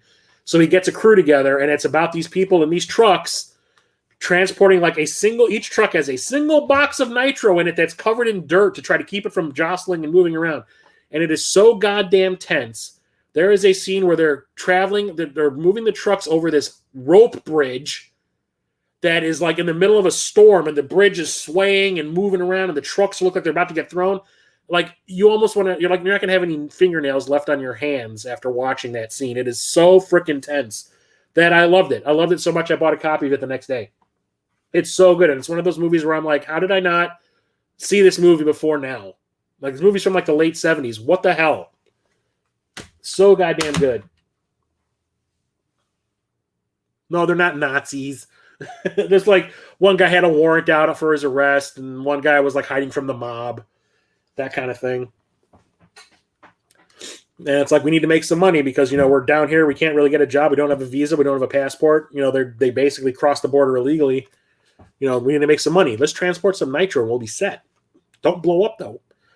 Next up is Source Code. This is another one of the movies that I saw when I was unemployed. My parents gave me some money to go and keep myself entertained, to try to stave off depression from not having a job and not, you know, running out of money. So they'd be like, here's a few bucks, go and see a movie or something to keep yourself entertained and your mind off the situation. This has Jake Gyllenhaal, Michelle Monaghan, and Vera Farmiga in it. And it's, at first you think it's kind of like Groundhog Day. It's about a terrorist bombing that takes place on a Chicago L train.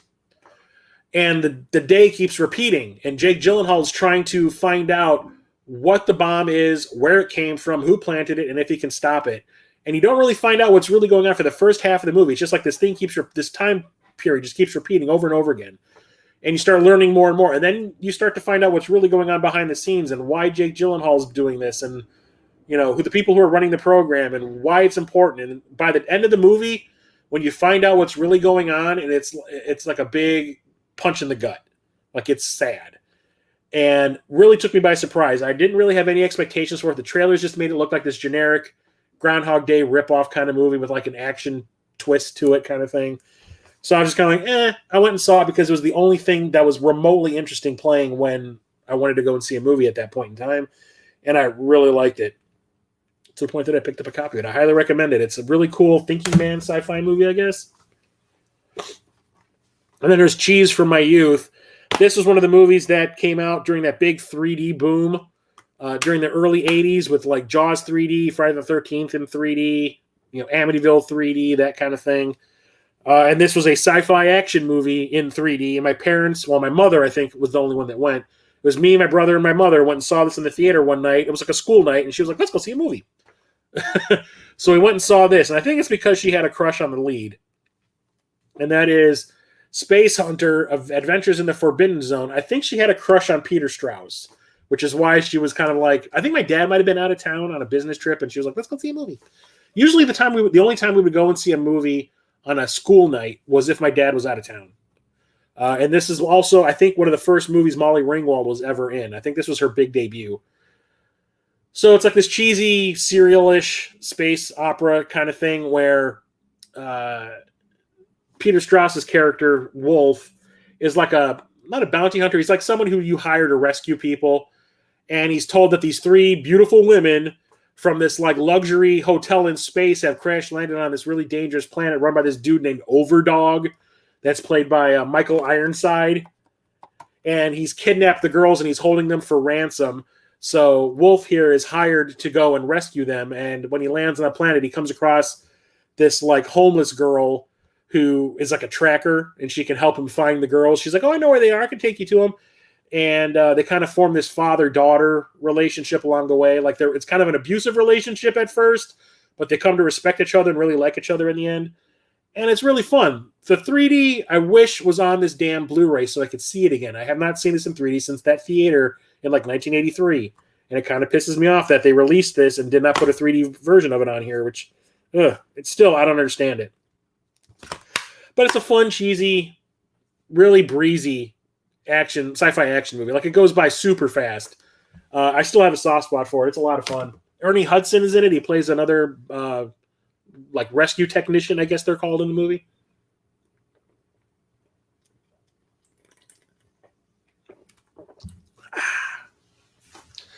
Here's another one. You either love it or you absolutely freaking hate it. I love it. That's Speed Racer. This was the first movie the Wachowskis made after the Matrix sequels. So I guess they had been talking about making or wanting to make a movie based off of Speed Racer for like a long time. I think it was like right after the first Matrix movie. They were like, we want to make a Speed Racer. Nobody was interested. However, when like Matrix Reloaded broke box office records for an R-rated film, I guess a lot of people took interest, especially Warner Brothers, who was making the Matrix films. They're like, you can make whatever you want. Here's money. Throw all the money at them.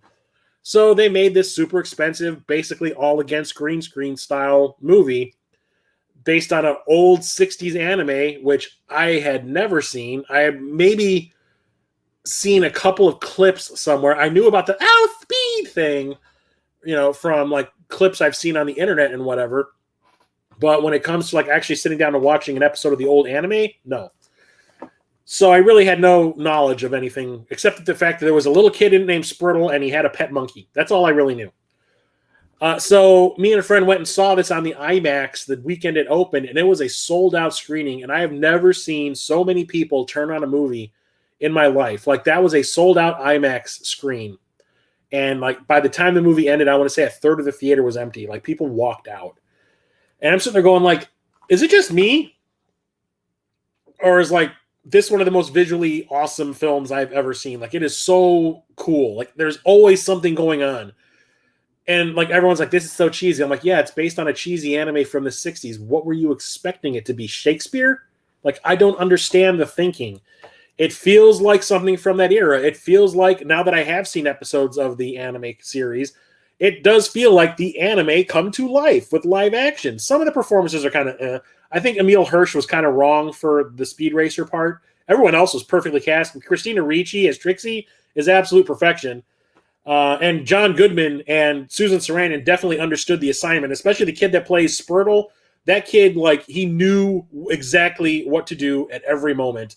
I mean, it's kind of perfect. Emile Hirsch is the only one who's kind of like, I'm the brooding hero, right? Kind of thing. No, everyone's supposed to be upbeat and, silly and goofy, but he's just kind of like, I'm taking this super serial, guys. Like I said, visually, it's a stunner. It is awesome. Everything about it is super cool, but you either like that kind of cheese or you don't. I love it. No, I had never seen, like I said, I've seen maybe clips of it. I knew, like I said, I knew about him jumping out of the car and doing the little thumbs up thing because I've seen that. I knew about the speed line and all that, but never sat down and watched an episode. I don't even remember if it was ever really being broadcast at any point on any station that was available to me in my youth. I've never seen it. So, but the internet is a thing now, and I can watch it, and I have. And the show's okay, but I really enjoy the movie. And plus, the Wachowskis are not stupid. They are pretty smart people. And the way that like the story in here is actually really well told. It's just done in a cheesy way, but like the whole anti-corporation aspect of it is really good. It's told in a cheesy way. So next up we have, I only have this one, right? Where are the other? The other two I have on 4K, I'm assuming. Yeah, the other two are 4Ks. Well, this was the big coming home of a certain superhero to Marvel. That's Spider-Man Homecoming in 3D. Did not have any... I liked Tom Holland in Captain America Civil War when they first introduced Spider-Man, or this version of Spider-Man, into the MCU. I really liked him. I was like, he's got the voice, he's got the attitude and the jokes. You know, he understood the assignment also, you know. He's perfect for this part. And the fact that, you know, Tony Stark was in this also is pretty cool.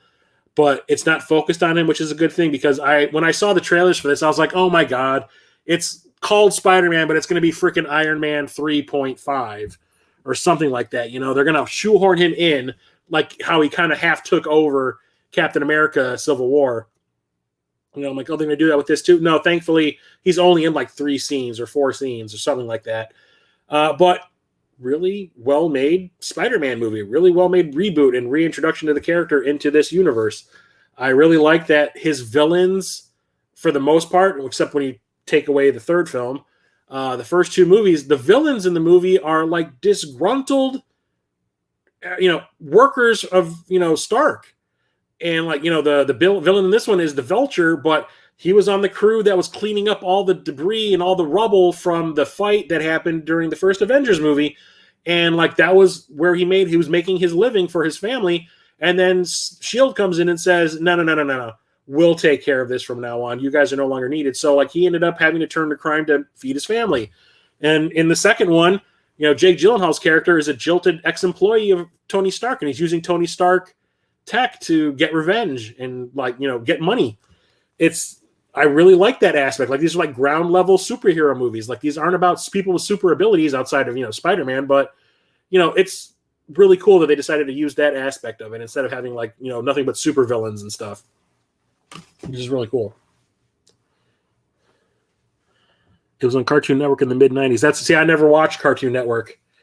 The only thing I'd ever watched on Cartoon Network was the Star Wars, Clone Wars stuff and Robot Chicken, and that was pretty much it.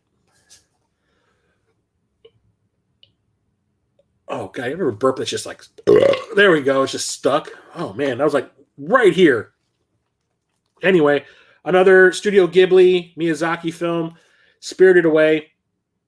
This is one of the ones that blew my freaking mind. I absolutely loved it. These did kind of play in theaters by me. I remember Princess Mononoke playing. I remember this playing, but it disappeared so fast. I want to say it was probably just a limited release or something like that. I didn't know if they realized there was like a market for like anime films like this yet. Not like they are now when they release like a 3-episode arc from some anime series theatrically for like a night, and it makes $15 million overnight kind of thing. So I don't know if they had faith in it or not, but I watched this when it came out on home video, and it blew my freaking mind. I need to watch it again. I've only seen it the one time on home video, but I remember absolutely loving it. This is the one that has the ghost-faced character that a lot of people I see cosplaying as whenever I go to C2E2. I'm trying to blow through these now because I kind of need to get some stuff done tonight before I leave in the morning to go to the Mo GameCon. This one, okay, so that video store that I worked at in the 90s, in the mid-90s, we always had a copy of this movie sitting on the shelf, and I thought the poster was so stupid looking that I never bothered to rent it. Had no interest in it. I never heard anybody talking about it, if they had seen it, if they thought it was good or bad or whatever, so I had no interest. Then start doing this podcast. The movie's starting, and I was really ambitious with who I asked to be guests. I asked people I did not even really know. I was like friends of friends on Facebook. If I had seen them posting movie-related stuff on Facebook, I sent them a little feeler, PM or DM on Facebook asking if they'd be interested. And like I wouldn't know certain people because if I didn't do that. There's certain friends I've made because of this podcast that I never would have talked to outside of doing the podcast itself. Like I never would have talked to them outside of that. And one of the people I asked was this guy that I always see at conventions and at the Music Box Theater whenever I was doing I was going to the Music Box of Horrors 24-hour film festival thing that they did. I remember seeing him at this convention in my hometown. He's an artist who paints these portraits of like horror icon characters like Freddy Krueger, Jason, Michael Myers, Pumpkinhead, all that kind of stuff. And he was releasing them on t-shirts, and I had bought a t-shirt. I bought like 2 pieces of art from him at that convention in Wheeling. That was called Sci-Fan. Like it was CYFAN, but it was supposed to be like science fiction fan. I thought that, and it only lasted like 2 years. But I remember seeing him there, and I friended him on Facebook. And I was like, hey, you're into horror movies and sci-fi movies and stuff like that, obviously, because I see these paintings. I own a couple of them from you. Would you be interested in being on a podcast and watching a horror movie with us? And he was like, yeah, let's watch this. And I'm like, that's the one that I always saw at the video store I worked at, and I never bothered watching because I never knew anything about it. So he's like, it's awesome. It's incredibad. We need to watch it. I'm like, okay. It's called Spookies. And the poster was always, it's a combination of this and this. So this was at the top of the poster, and the woman was underneath the screaming head. And I was just kind of like, that looks so freaking stupid. I don't even think they have like it on any of the art. Yeah, right here. No, still no. Damn it. Well, whatever. The artwork was terrible. So I couldn't find a copy of it anywhere. I had to look for other means, and I found this like really bad VHS dub online that I downloaded. And we watched it, and we had an absolute blast. It has a lot of really ambitious, like physical, practical effects. It's a monster movie. It doesn't really have a plot. Like a bunch of like yuppies go to this like house in the middle of the woods, as people always do, and decide to party. Turns out there's like an ancient wizard living underground in the house, or living in the basement of the house, who is trying to resurrect a woman for some reason. And there's also this cat boy running around the forest. And there's monsters all over the place, and it makes no sense, but it's just this absolute craziness. And it also had like 2 or 3 directors. People were fired. Directors were fired. New people were hired. Like stuff was shot years apart because of budget problems. And like some of the budget issues had to do with like sound. I need this stuff that has to do with the wizard living in the basement. Obviously, it was filmed very fast, and it was like a reshoot situation. And the sound is terrible because whenever he talks, it sounds like he has a toilet bowl roll in his mouth, and he's going, hey, guys, how's it going? And it's like this weird reverb thing, and it's really strange.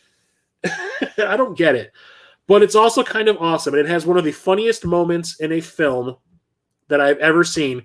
We laughed. I mean, go back and if you go to the movie starting page here on Facebook, look for the Spookies episode. There's a point towards the end where a bunch of the characters are trying to get out of this house. These different monsters keep coming after them. They lock themselves in a room, and they're like, oh, look. They're like on the second floor, and they're like, oh, look, let's try to get out the window. And there's like a terrace out, not a terrace, but like a roof over the porch in the front that is like right outside the window. Like, oh, we can get onto that roof area and then climb down to the first floor, and we'll be okay. Well, we can get out of the house. So as they're trying to do that, it turns out there's like this statue of the Grim Reaper, in like a full-size Grim Reaper in the corner, and it randomly comes to life and turns into Disco Reaper. Its eyes light up, and like the scythe glows, and it goes around and starts trying to kill people. And the yuppiest of the yuppie guys in this group looks at the Reaper and goes, fuck that. So the door is locked. There's a table, like a coffee table in front of the door. He runs, jumps onto the coffee table, and Supermans himself through the door. Like we're talking, breaks through it and just like, nope, out of the room. And we laughed so hard. Like we were crying. There was like nothing going on in that podcast but us laughing for a good 4 minutes. It was so funny. And then when the podcast ended, we went back and watched that part over and over again. It is so funny. The movie is terrible. but it's kind of awesome because the physical effects are great. You know, it's not really gory, I would say. There's like one of the worst.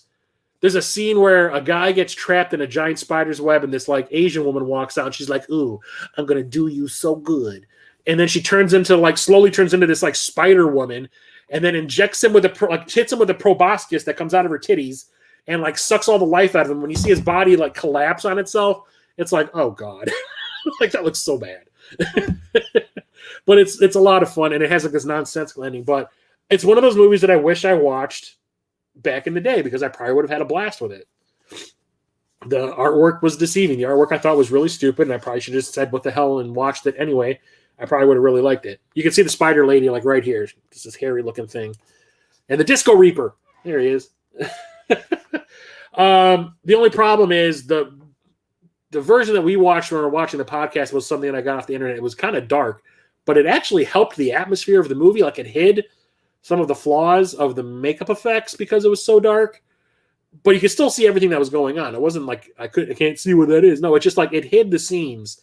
But the Blu-ray, they artificially like brightened the image, so now you can see everything bad about the makeup effects, and it's kind of like, oh, that's kind of disappointing. But it's still worth watching.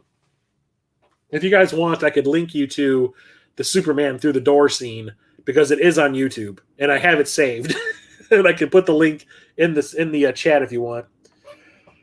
Next up is one of my favorite Roger Moore Bond films, one of the 3 that I like from the guy, and that's The Spy Who Loved Me. This is the movie that saved the Bond franchise. So Roger Moore took over for Sean Connery, and the first 2 movies that Roger Moore made in the franchise. Put the Superman link. Okay, hang on. Give me a few seconds, guys. I'm going to look it up for you.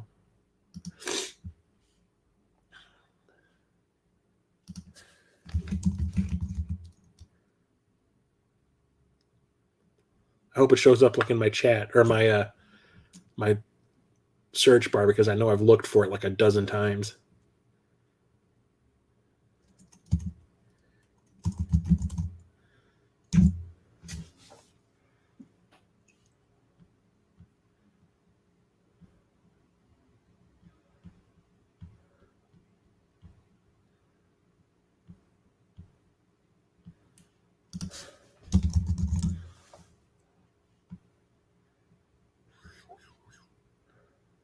There's the what the fuck death scene with the spider lady.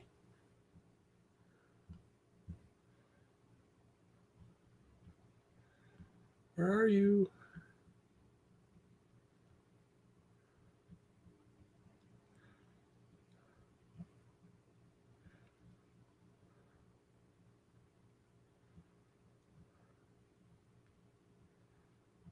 Why are you not popping up? It always pops up if I type in Spooky's Reaper scene. God damn it. Did they take it down?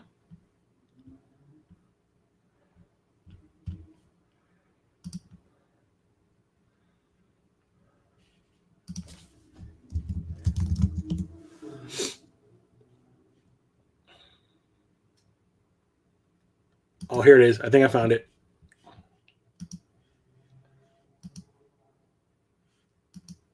What? Why did it switch over to Nightbreed? Nope, it's the damn spider scene. God damn it. Is this it? Scene from Spookies? Nope, it's stupid idiot scene again. God damn it.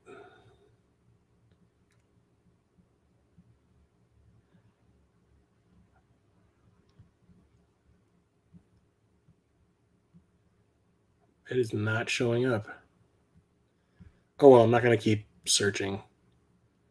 I'll find it eventually. Say, what? No.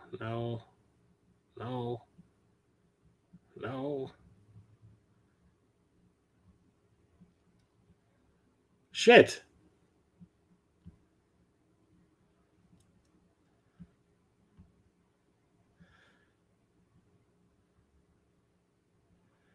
Yeah, do a search on YouTube for Spooky's Reaper scene, and you'll see pictures of the Reaper, but I don't think any of these are the one that maybe that's why it's not. Yeah, maybe it got taken down.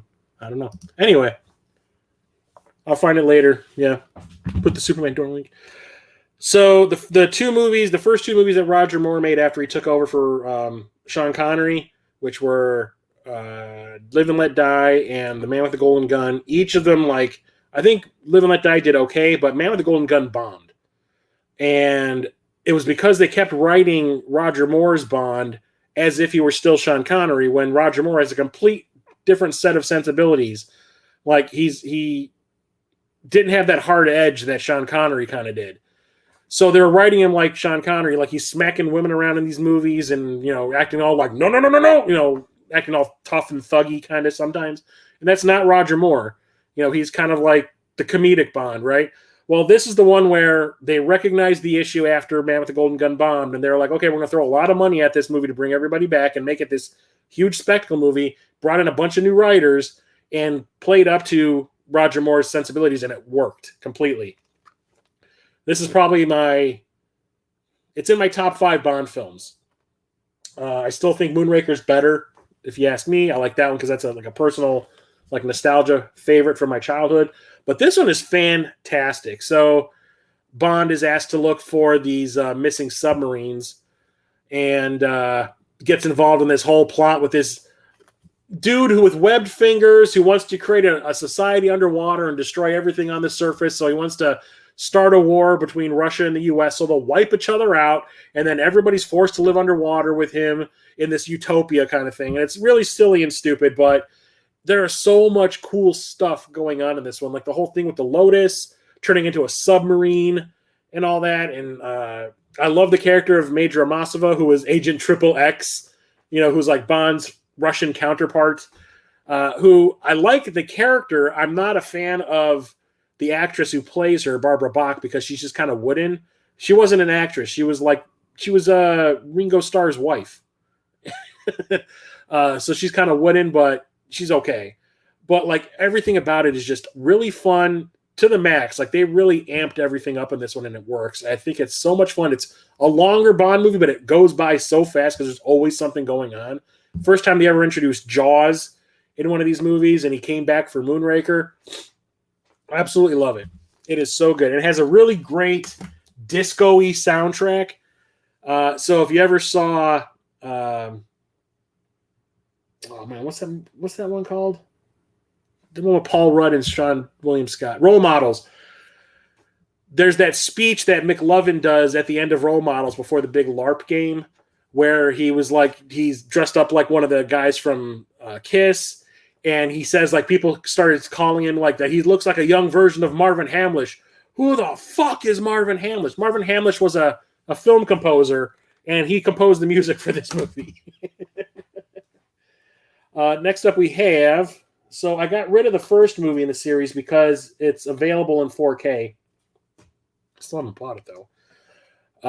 Maybe I do have it. Oh, I can't remember. Anyway, the reason I still have the second film in this series on Blu-rays because it's the 3D version, and that is Star Trek Into Darkness. This is the second of the JJ verse Star Trek reboot films.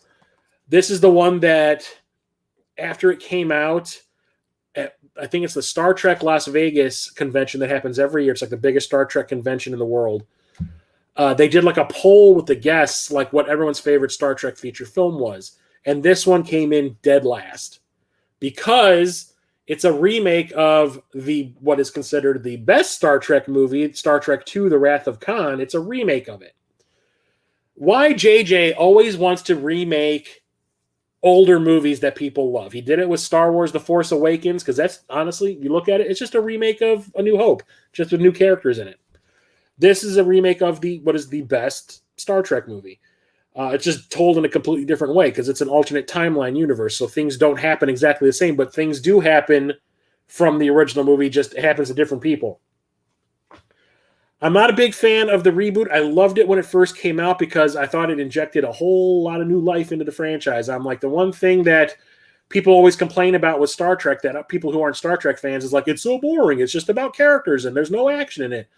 It's always just been about characters and, that kind of stuff. That's very plot driven, very character driven. It's never been an action spectacle unless it's a movie. Like the show is never about action. But Star Wars is, so everyone's like, Star Wars better because it's all action. Well, JJ is a huge Star Wars fan and not a huge Star Trek fan, so he decided to inject a lot of Star Wars into Star Trek. I liked it when I saw it originally because I saw the first JJ verse reboot. I saw it in the theater, I think 4 times because I was like, this is so cool. Like he's completely turned it into something new and fresh, and that's why it made so much money because everyone was like, this isn't the Star Trek I always complain about. This is new because it was reminding them of Star Wars. But the more I watched it, the more the plot holes start to show, and I really am not a big fan of it anymore. There are so many gaping plot holes in that movie that it ruins it for me now. So the way my opinion goes on the matter when it comes to the JJ movies, each one got better than the last. I think Beyond is my favorite because it's kind of like an M. Night Shyamalan movie. There's all these clues as to what's going on in the movie that you don't notice the first time you see it. But when you go back and watch it again, it's like, how did I miss that? There are so many clues as to what's really going on in the movie that you think it's just like a big exposition dump at the end, and that's it. No, there's been clues throughout the entire film. You just didn't know that they were clues kind of thing. But this one, even though it is a remake of my favorite Star Trek movie, I absolutely love it. Fell asleep at Into Darkness 3D version. I saw it opening day or opening weekend at one of those theaters, which was kind of new at the time, where they serve you like meals while you're watching the movie. Like a big table will slide over your lap and they will serve you food. I had like a 2-course meal while I was watching it, and I brought a lot of people with us. It was me, my girlfriend at the time, the guy I was doing my old podcast, Van Dam That's Good with. I was doing it with him. He went. My 2 best friends went. This girl that I worked with and one of the other girls that she worked with in her department came with, who are like huge Star Wars or like sci-fi geeks. They all went, and like all of us walked out of that theater going, that was really cool. And like the big scene where they flip the script on a certain moment from Star Trek 2, except it's happening to a different person. Like I legit got choked up. When you see a certain person start crying in the movie, I was like, holy shit. Are they doing that? Yes, they are, because I'm a huge Trek fan. You never saw this character do that kind of things. And I was like, holy crap. Like, that's awesome. And then, like, the revenge moment where he's, like, chasing the bad guy through the streets, and you can see he looks like he is just, like, dying to strangle this person to death. I was like, this is awesome. I'm not a Trek guy. I get it. So I absolutely loved it, even though in the original movies, Khan is supposed to, or the original show and the movie back in the day, Khan is supposed to be of Indian descent, even though he was played by a Spaniard. And here he's played by Benedict Cumberbatch, who was a Brit. And it's just kind of like, whatever. But this one definitely goes to the dark side. There's a lot of effed up things going on in it. It does have one of the worst Star Trek moments, if you ask me, where like Khan and Kirk are having this argument in sickbay. And like Khan's like, dude, you're being set up for a fall. Like, you really need to listen to me because everyone's going to die on this ship if you don't listen to me. And Kirk's like, no. And then he looks over and sees Bones at a table. Bones, what are you doing with that tribble? What? You stop the conversation to ask him that? And it's like, what? Oh, I'm injecting this dead tribble with some of Khan's blood to see if it'll have an effect. And, oh, wow, that's not foreshadowing for something bad that's going to happen. You had to put that in there, but you could have done it better. It's one of the worst moments in any Trek film I've ever seen. But I like this one so much, I ended up seeing this also about 4 times in the theater. There was one day at work where I went in for my shift and bad things had happened on like before I got there. And they're like, we don't need you for at least another 6 hours. Can you please come back in about 6 hours and we'll be ready for you then? I was like, okay. So me and the other guy that came in at that time were like, what do you want to do? Let's go see Star Trek. Okay, so we went and saw Star Trek before we went to work. So I absolutely love it. Not my favorite by any means, but I love it. I think Beyond is better. And the 3D is fantastic. One of the times that I did see this, well, I think the first time I saw it was in 3D when I was at that place with the meals. And then when we saw it in Ohio, it was right after my dad died. And we went to Ohio for the funeral. It was me, my brother, and one of my cousins. We went, and his son. We all went and saw it at like a discount theater in 3D, and they all loved it.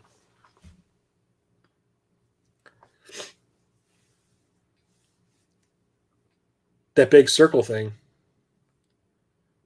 Big circle thing? You mean that big red ball that creates black holes? That makes no sense.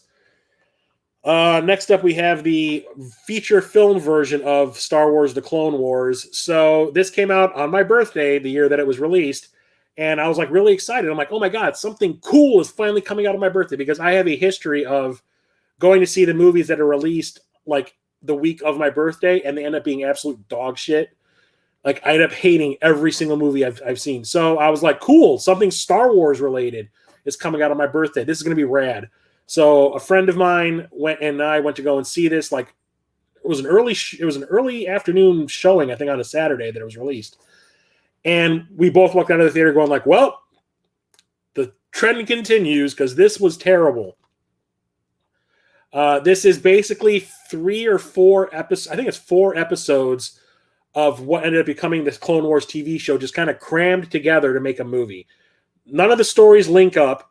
It's very episodic, obviously. It's like 4 different episodes mixed together. I think one of them is a 2-parter, and it's the one that has to do with Jabba the Hutt's kid, which is stupid. I hated Ahsoka at first because of the whole Sky Guy and Snips bullshit. I thought the characters were like handled all wrong. Like, Anakin was always kind of like super serious in the live action movies, but here he's kind of like this, hey guys, I'm just this happy-go-lucky Jedi. And I'm like, what is going on? This feels nothing like Star Wars.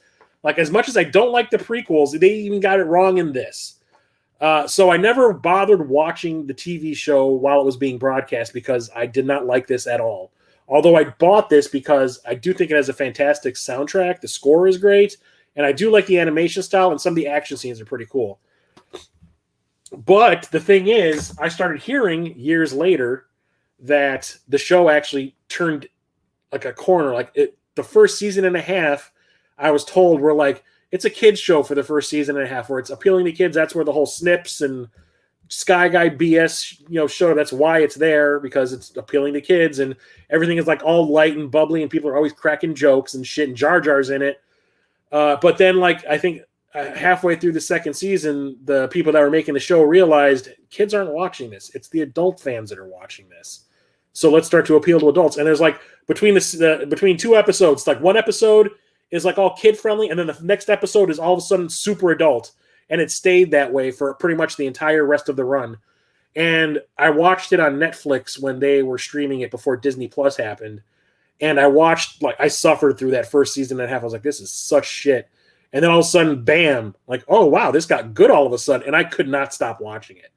And now Clone Wars and Ahsoka is like one of my favorite Star Wars things ever. Like, Ahsoka, who I hated at the beginning, ended up becoming a super freaking badass in the later seasons. I was like, okay, she's freaking cool. And I was super excited that she got her own show on Disney Plus, because I loved that the Ahsoka show. It's fantastic.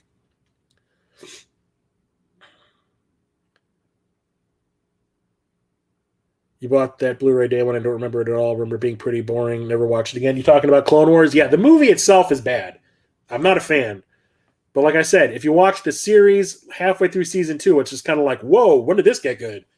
And it stayed pretty good. So next up we have some of the...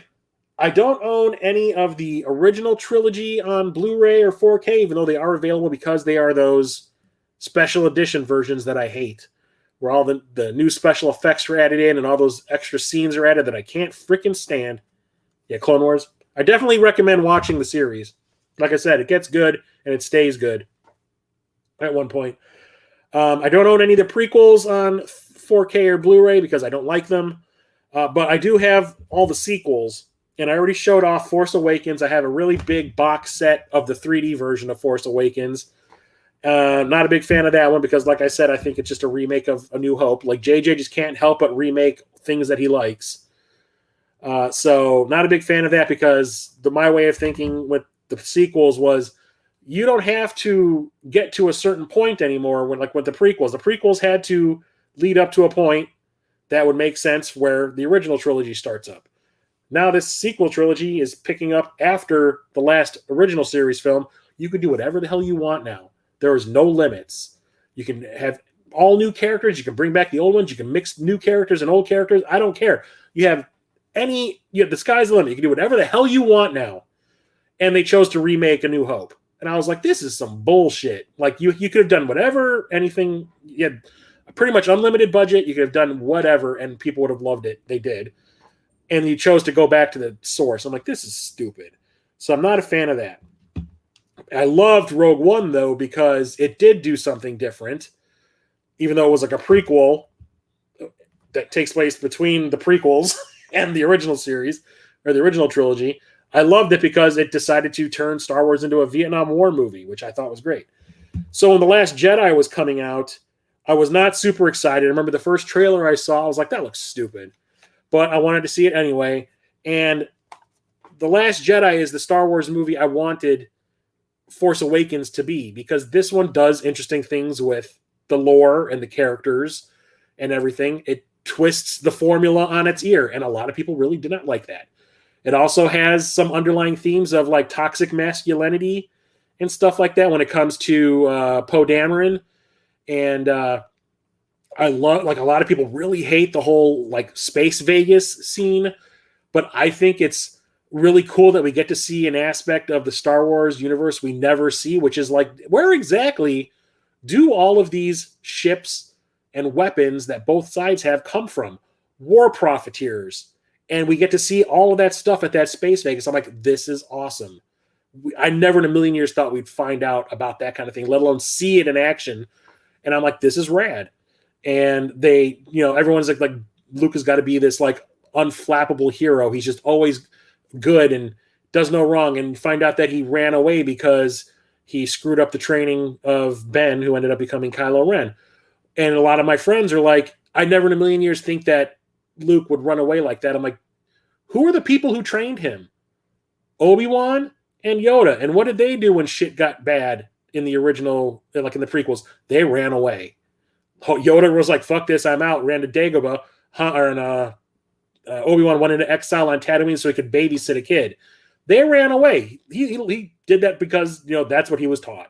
So it made perfect sense to me. And it's also this really cool thing about him being in this deep depression the whole movie. And then when he finally gets his shit together at the end and he walks out into the light as a real Jedi again for the first time in, decade maybe, it's a great moment. I absolutely love this one. I think they did so many interesting things with the characters, the setting.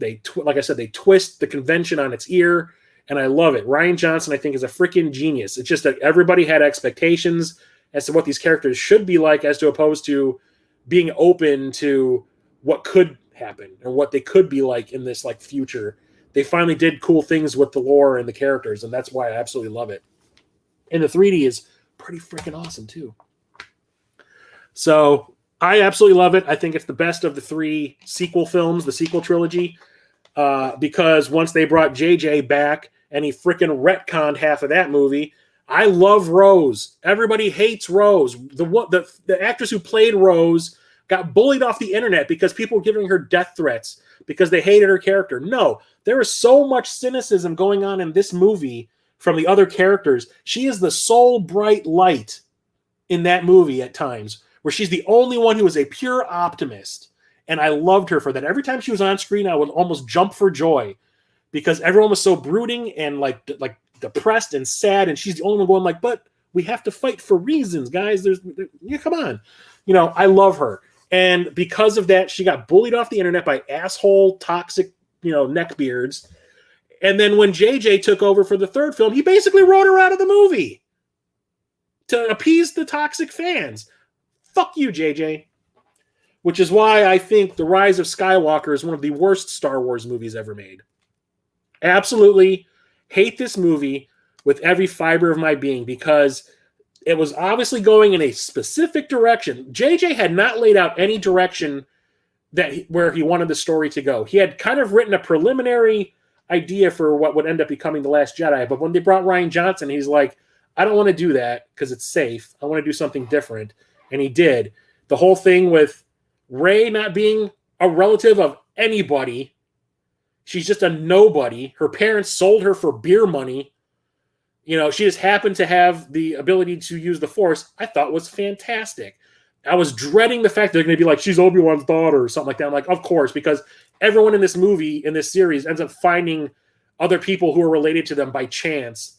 It's like, that's tired. I'm glad that it was like your parents were nobodies. They sold you for beer money.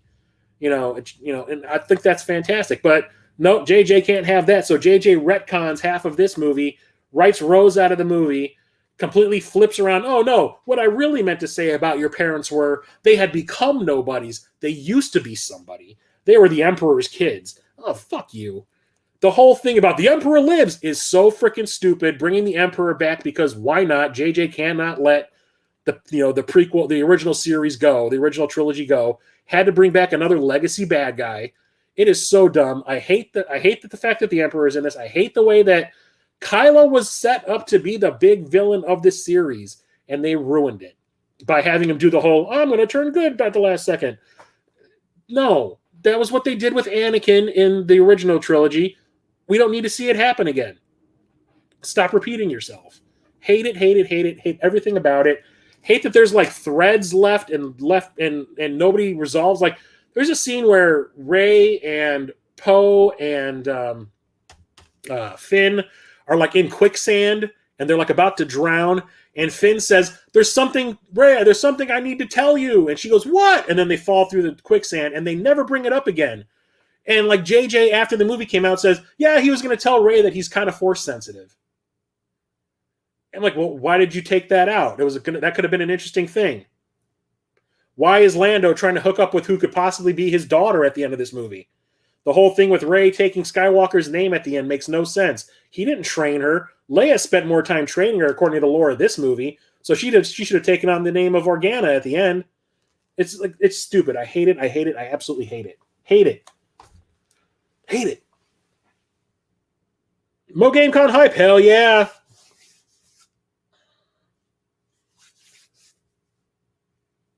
Rise is trash. I hate it. Dark Waves. You're so excited. What? Dark Waves?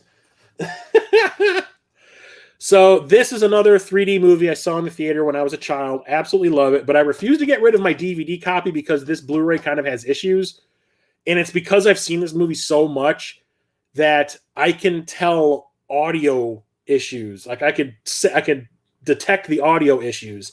And that's Star Chaser, The Legend of Orin. This is a ripoff of Star Wars in every single way. I mean, even look at it. It's like Luke Skywalker with a lightsaber. This kid who's like a slave in these underground mines finds the hilt of a sword. And like an Obi-Wan style Force ghost comes out and says, "Your people are supposed to be living on the surface. This like thing that you guys are doing down here isn't your natural habitat. You guys need to get up to the surface and live your lives." And he's like, "Okay, I'm going to escape and find out what's going on up there." So it's a hilt with no blade, but when he needs there to be a blade, it magically shows up and it's usually invisible. Like he'll like slash at something and you'll see like the arc of like a blade, but you won't actually see a blade. And there's a Han Solo stand-in named Dag Dabrini who has always chopping like on a cigar. He flies a ship that's like the Millennium Falcon mixed with R2-D2. It talks and it has attitude the way R2-D2 has like snark, even though he's just a bunch of beeps and boops.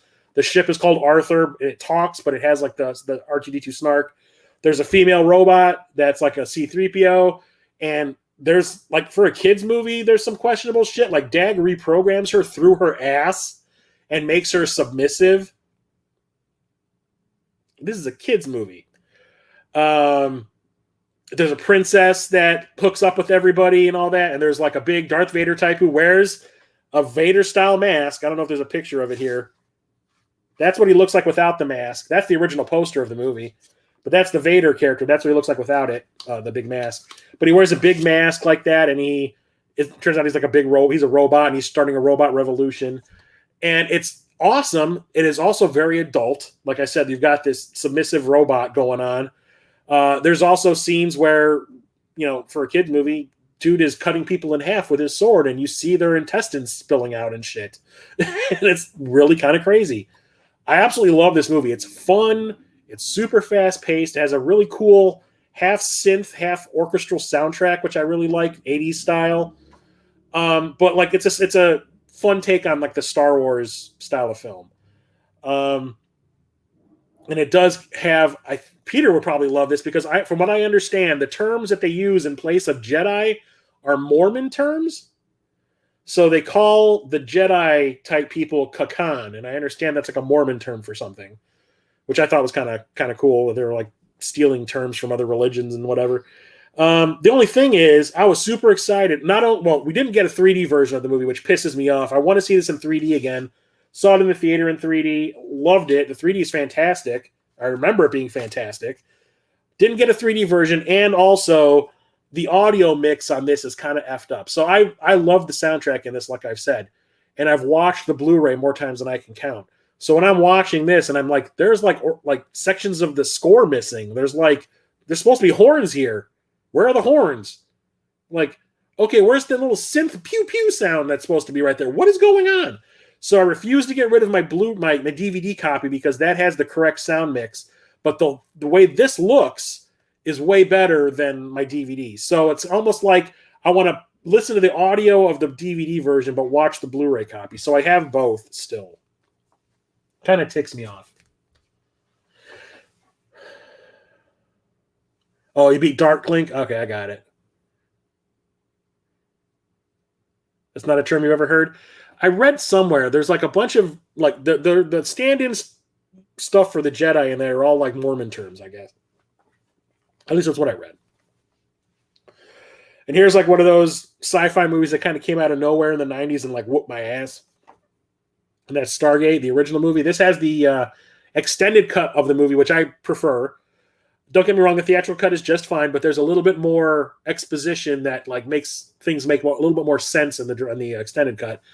But this came out right before Star Trek Generations hit the theater, and I don't remember what it was about this, but I remember the trailers got me super excited for this.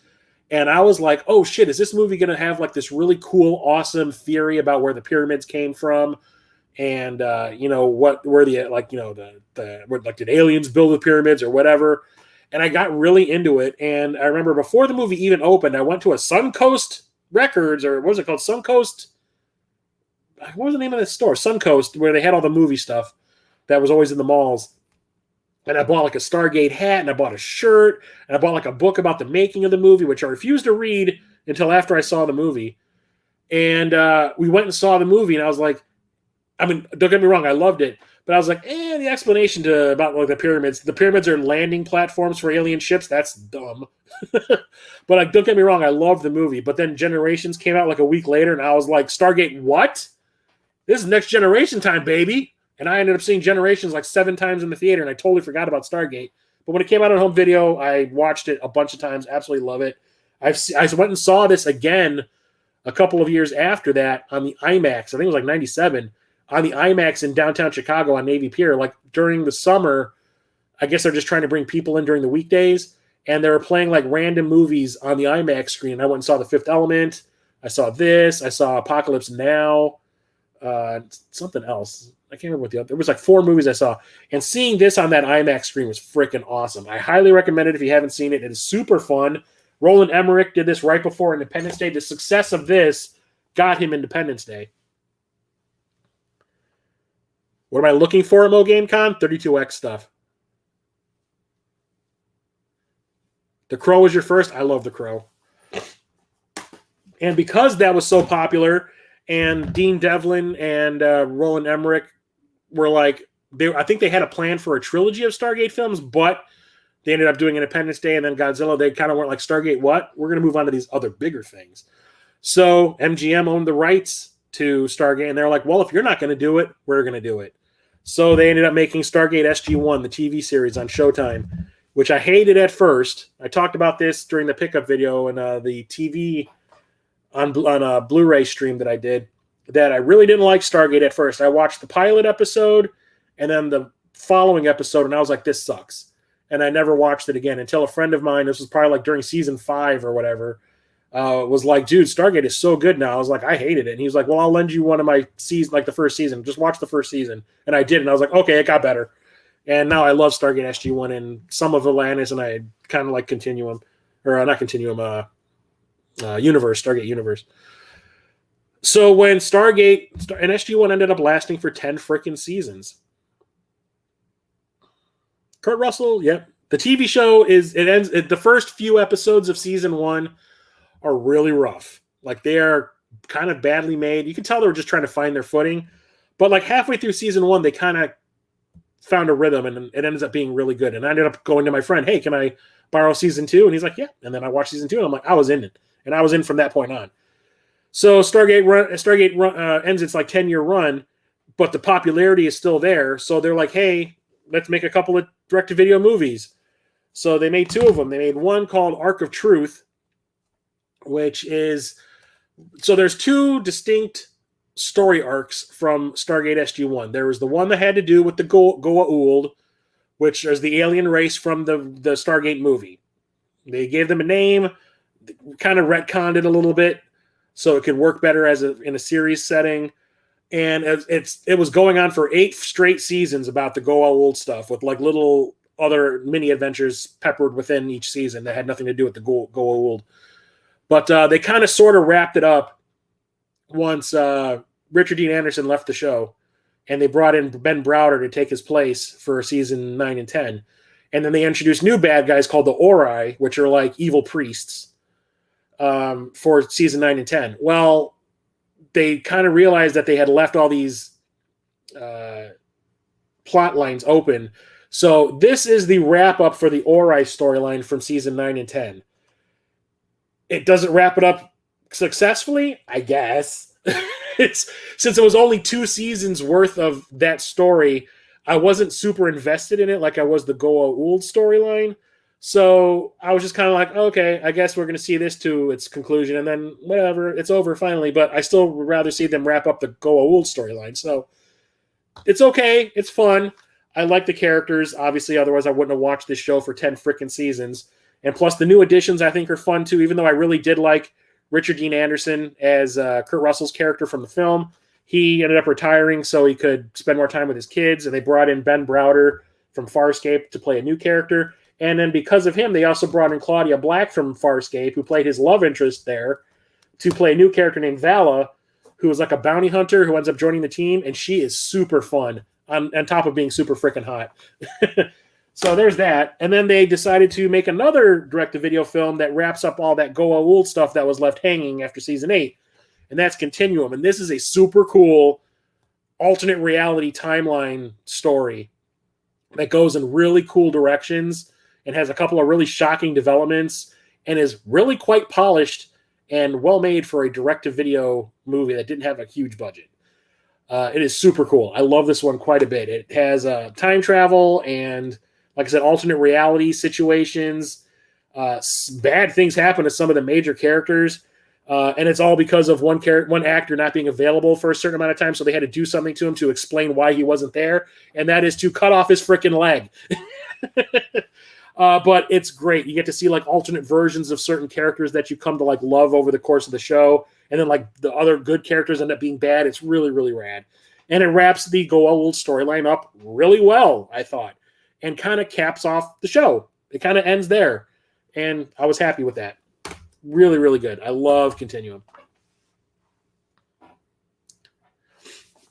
Anyway, now we're moving on to Starman. John Carpenter has like these lulls and highs in his career. So, Halloween threw him into the stratosphere. He made The Fog, another big hit. Made Escape from New York, another big hit. Makes The Thing, boom, rock bottom. The Thing is awesome. It's one of my favorite movies of all time, but nobody cared when it was released. It was deemed too graphic, too gory, too bleak. Came out around the same time as E.T. Everyone's like, aliens are good guys, right? No, aliens can be bad guys too sometimes, and horrible ones at that. Nobody wanted to see that during the summer of '82. So it bombed hard, and it kind of ruined his career because that was a really expensive movie for the time. So his way of bouncing back was to kind of do something low-key, and that wouldn't cost a ton of money, and that was Starman, which is essentially a love story, a sci-fi love story. The widow of this like construction worker who had died in a car accident, like a year before, ends up like being kidnapped by an alien who has taken the form of her dead husband, and he needs her to take him to this place to rendezvous with his mothership that's coming to pick him up, kind of like E.T. He was shot down when he was coming to explore Earth, and if he stays on Earth past a certain point, he's going to croak, he's going to die. and he needs her to take him to this rendezvous point before he dies, so his ship, his people come and pick him up. Well, they end up falling in love along the way, and it's a really well-made, really well-acted movie. Jeff Bridges plays the recreation of the husband. It was Jeff Bridges before, as in the flashback stuff and like the home videos that Karen Allen, who is the other main character in this from Raiders of the Lost Ark. She's like watching home movies of her husband before he died, and there was Jeff Bridges there. He clones the alien clones the husband, becomes like a likeness of him, but doesn't act like him in any way. And like she has to teach him how to act like a human, and how to talk and all this kind of stuff. And it's super fun. But the romance aspect is probably the best part of the movie. It's like a really well-made, like you get emotionally invested in it. That's the thing. Like, how about this? The woman I was dating in the early 2010s, I showed her this for Valentine's Day, and she was super happy when it was over. She was just kind of like, that was a great choice for something to watch. Like, that was like it's weird, but it's like a super romantic movie. I'm like, I know. And Jeff Bridges was nominated for an Oscar for best actor because of this movie, because he is fantastic. He had this weird body language thing that he did to make him seem off, like he wasn't comfortable in his own skin kind of thing. And the way he talks, like his movements and everything, it was really impressive. I absolutely love it. Yellow means go really fast. Yep. I thought you told me you could drive. Yes. Then what do the lights mean? Green means go, red means stop, yellow means go very fast. I absolutely love it. My mom took me and my brother to see that in the theater. And like, I remember at the beginning of the movie, I remember her kind of going like, by the end of the movie, she was freaking crying her eyes out. So good. And like another one of those John Carpenter movies that nobody really talks about all that much. Everyone talks about Big Trouble in Little China, Halloween, The Thing. And that's pretty much it, I think. But Starman is the one that kind of goes under the radar. Highly recommend it. Then there's Strange Invaders. I saw this a bunch of times on cable when I was a kid. I remember it playing in the theater. I remember seeing like the ads for it in the newspaper, but it only lasted for like a week or two and it disappeared. But I wasn't really interested in seeing it because like I knew nothing about it. I was just kind of like, oh, cool, an alien movie. Is there a review somewhere I can read? Because I kind of was into that kind of thing when I was a kid. I actually gave a shit what critics said. I don't give a shit now.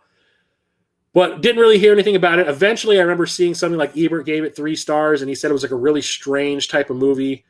I don't really remember exactly what he said in it, but I just remember him saying it was weird. So when it came on cable like a year later, it was PG, so it was on in the middle of the day. This movie would definitely get an R rating now. It's about a bunch of aliens who come down and want to experience what it's like to be human.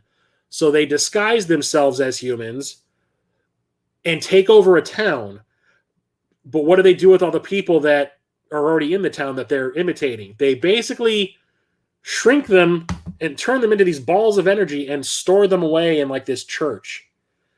The scenes where they show them doing this to the people are some of the scariest, most graphic, and disturbing scenes I saw in a movie when I was a kid. Like, it fucked me up. So like they show like this, the worst one is this kid. So there's this dude who's from the town who has gotten out of the town, never got duplicated.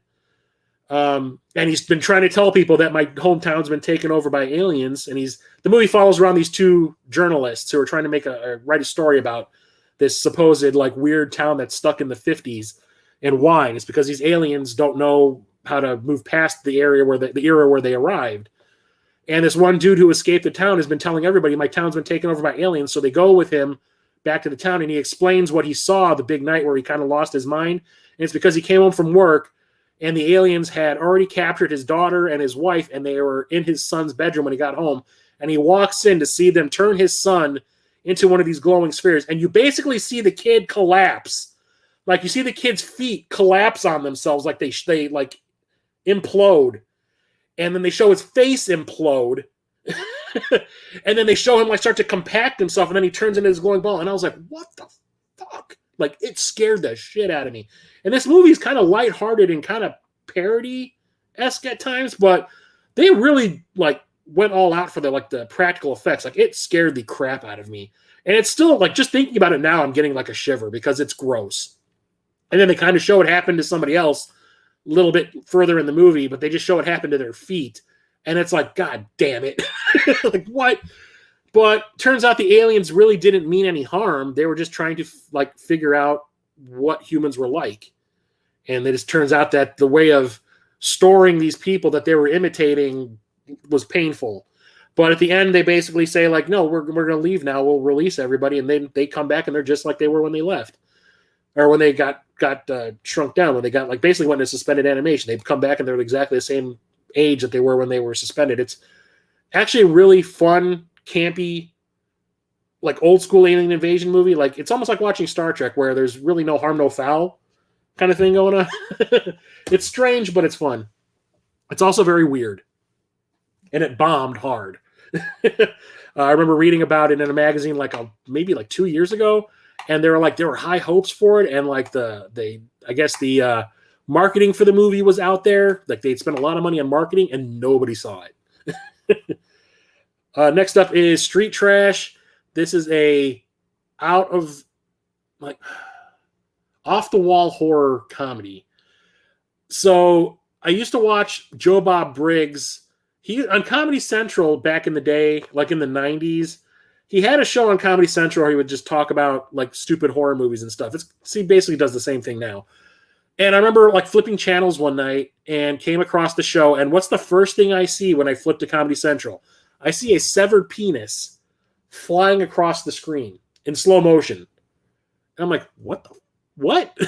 And then some guy catches it and then throws it like a football to somebody else, and they show it flying through the air in slow motion again. And they're playing keep away with this guy's dick. And I'm like, what the hell movie is this? And then Joe Bob Briggs starts reviewing the movie, and it's Street Trash. So it's basically about a bunch of homeless people who drink this alcohol that this local bar or local liquor store owner found in the basement of the store, called Viper. And if you drink it, you melt. And at the same time, there's like this king of the hobos that lives in this junkyard, and it's like him trying to like become the leader of all hobos or something like that. And he keeps kicking the shit out of people and stuff. It's really weird. It doesn't make a whole lot of sense. It's basically just a bunch of little mini stories kind of linked together with like these two young homeless people trying to like find a life together, and all this weird shit's happening all around them. The scenes where the people drink the alcohol, one of them flushes themselves down a toilet when they're melting, is really kind of funny. Another woman, like, her tits melt, and she ends up sticking her hand into her tits, into her belly, and she's like, oh God, no. It's really bizarre. One person inflates until they explode. It's really cool. The thing is, nobody bleeds blood in this movie. Everybody that drinks the poison alcohol, like, the first guy bleeds blue, the second person, the woman whose tits melt, she bleeds yellow. It's like, it's no real blood except for a couple of scenes. Like, one of the hobos, or the king of the hobos, rips this guy's dick off, and then he plays keep away, with this one dude, which is really bizarre. And then another scene, a guy gets his head ripped off by, a compressed air canister that gets loose. Somebody knocks the regulator off a compressed air canister, and it hits a guy in the face and like rips everything off, like in this, like everything that's exposed skin-wise right now on my shirt was gone. So it's like this big cavity right here. And his body's just kind of like sitting up against like a recliner, like, just shooting blood everywhere. It's silly, it's stupid, but it's actually pretty cool. But there is a couple of sexual assault scenes in here. I hate that kind of shit. I don't know why people think that's good to put in movies, but I don't know if they're going for shock value or what, but there's like one attempted sexual assault in here. It's like, what are you doing? Absolutely hate it. Watched this like 2 seasons ago on my podcast. The movie is starting. Had a good time. And the funny thing is, Bryan Singer, the guy who directed the first 2 X-Men movies and now is a outcast of Hollywood for good reason, because he's a dick. He worked as a PA on this film. Next up is another full moon movie, but this is a new one, not one that I have any nostalgia for from the 90s. This is a sequel to one of the ones that I really loved in the 90s, and that is Subspecies 5, Blood Rise. So there were 4 Subspecies movies made in the 90s, and I like each of them for various reasons, especially the second one. The second one is really awesome. And then they made a spin-off called The Vampire Diaries that featured some side characters from the 4th film. And there was a setup at the end of the 4th film for possibly another movie, but it just never happened.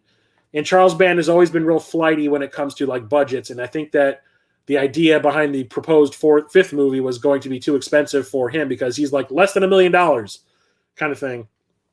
50,000 if you could wing it kind of thing.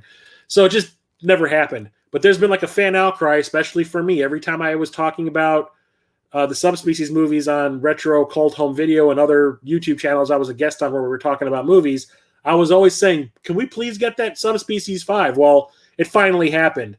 The director of the other movies came back. All the stars that are still alive came back. So Ander, I can't remember how his name is pronounced. It's spelled Anders Hove, but he's from like Iceland, so it's like Anders Ove or something like that. Who plays Radu, the big villain from the movie. This is actually a prequel to the first 4 movies. This is how Radu became the evil vampire from all those movies. Denise Duff, who was in 2, 3, and 4, and Kevin Spiritas, who was in 2 and 3, came back, and they play different characters in the prequel timeline. Still haven't watched it, though. I wanted to see this for decades, and it finally shows up, and I still haven't watched it, mostly because I keep forgetting that I have it. When you have like 2,000 movies in your collection, you kind of forget sometimes. I'm going to probably watch this by the end of this month. I'm going to watch it, definitely. Now that it's back on my radar. I'm probably going to leave it out so I know. A lot of people hate this movie. I'm not a big fan of it either. I bought this because it was one of the movies that was released in 3D on Blu-ray. And, I was trying to get all those 3D movies, so I picked this up dirt freaking cheap at Half Price Books. So I wanted to sell my I bought a copy of it originally just on Blu-ray because I wanted to have it for the collection because I collect all the superhero stuff that's modern day. So I bought it for that reason, and then I realized I'm never going to watch this again. So I went and sold it at Half Price Books, and while the people were pricing my stuff, and I was waiting for them to finish so they could tell me how much money they were going to give me, and I'm walking around the store looking to see if there's anything I might want to buy, I see the 3D version of the same movie, and I was just kind of like, shit. Want it for the 3D Blu-ray collection, and that's Suicide Squad.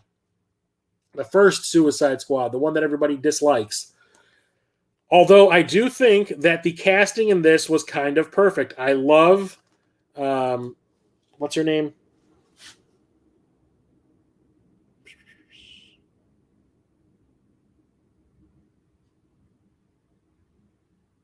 Goddamn, I can never remember her goddamn name.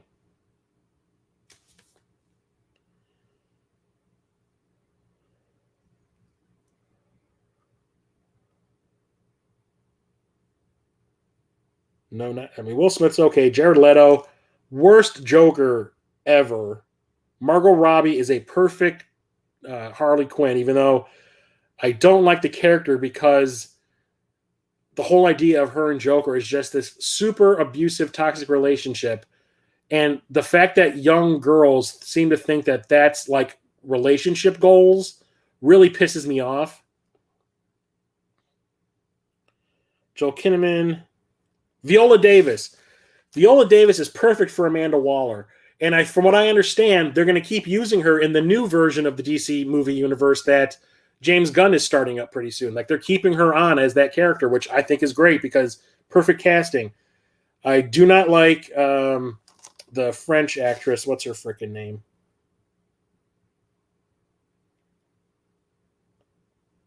Cara Delevingne as Enchantress. I cannot stand Cara Delevingne. The only movie I can watch her in and not want to vomit is Valerian in the City of a Thousand Planets.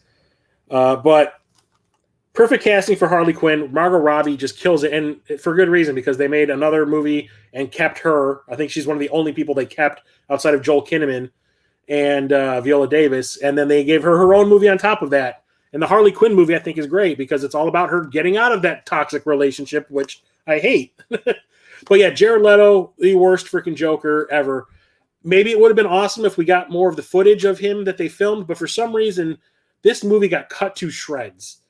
There was apparently they could make another entire movie out of all the footage they shot about Harley Quinn and the Joker. But for some reason, Warner Brothers was like, no, we don't. The movie apparently was really dark in the first cut, and Warner Brothers is like, no. turn this into a Marvel movie. We want it to be more funny. And David Ayer, the director, is like, it's not meant to be funny. It's supposed to be dark. These are anti-heroes. It's not supposed to be funny. And they're like, no, we want comedy. So they had to cut out all the Joker stuff because that was where a lot of the dark stuff was coming from, and reshoot a bunch of scenes with people cracking jokes for no reason, which I think is what ruins the movie. There's an outcry on social media, just like there was for the Snyder cut of the Justice League movie. There's the Ayer cut of Suicide Squad that everyone wants to see, and it's probably never going to happen. But as the movie stands, I think it's It's just kind of there. Will I sit down and watch it? Maybe in 10 years. But I do prefer the other Suicide Squad movie that James Gunn did. That one is a lot of fun.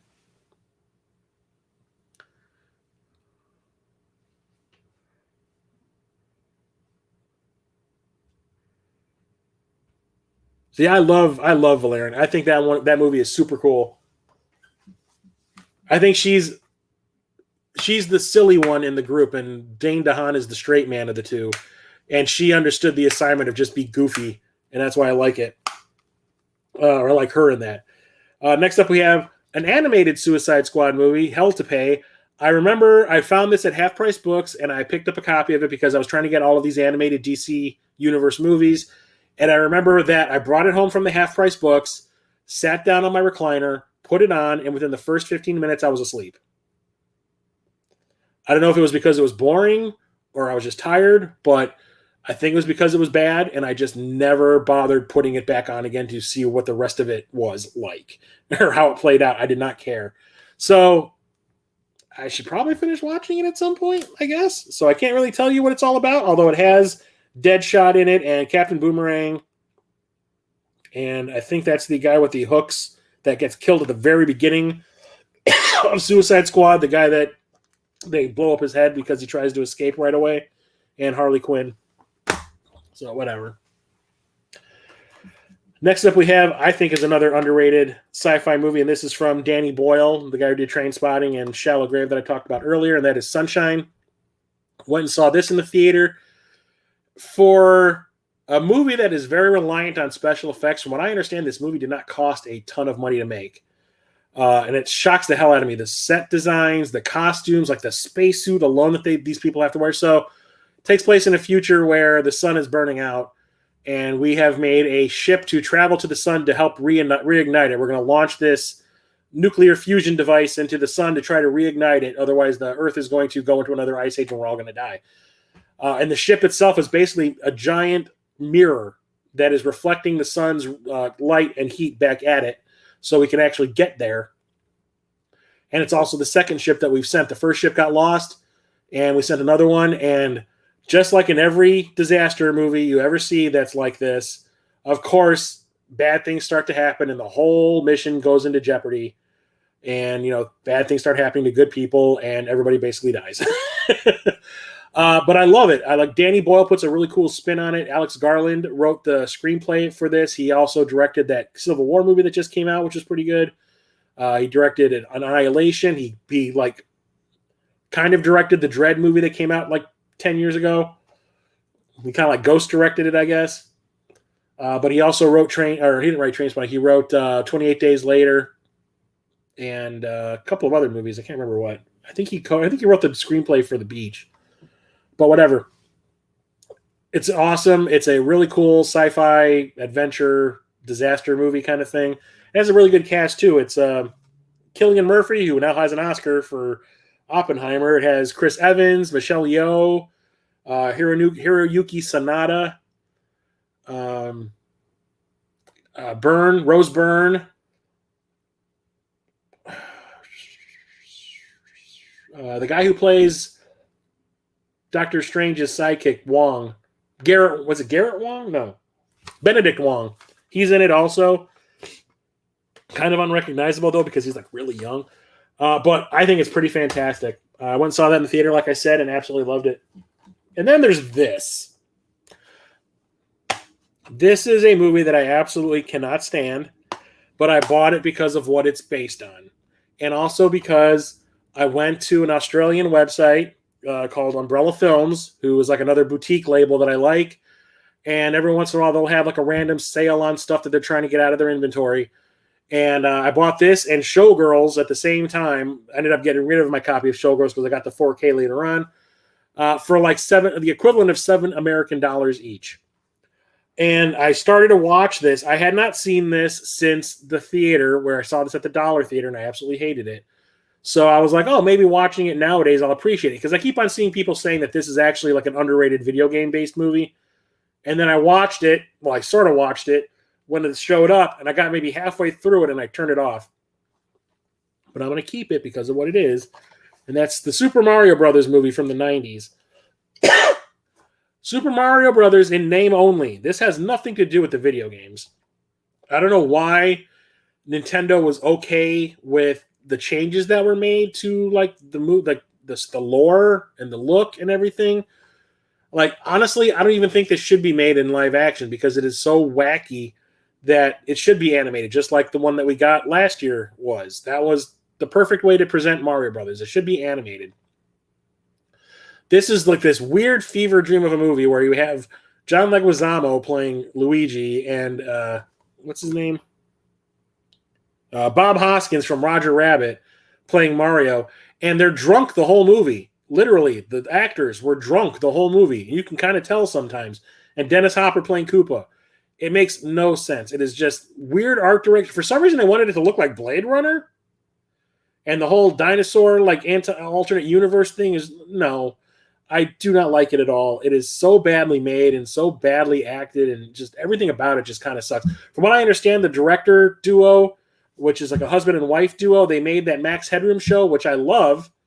But from what it sounds like and all the stuff I've read and seen in documentaries and like retrospectives of the movie, the directors fought the entire movie. Like, they were a warring couple the entire movie, which is probably why this movie ended up being like a mess.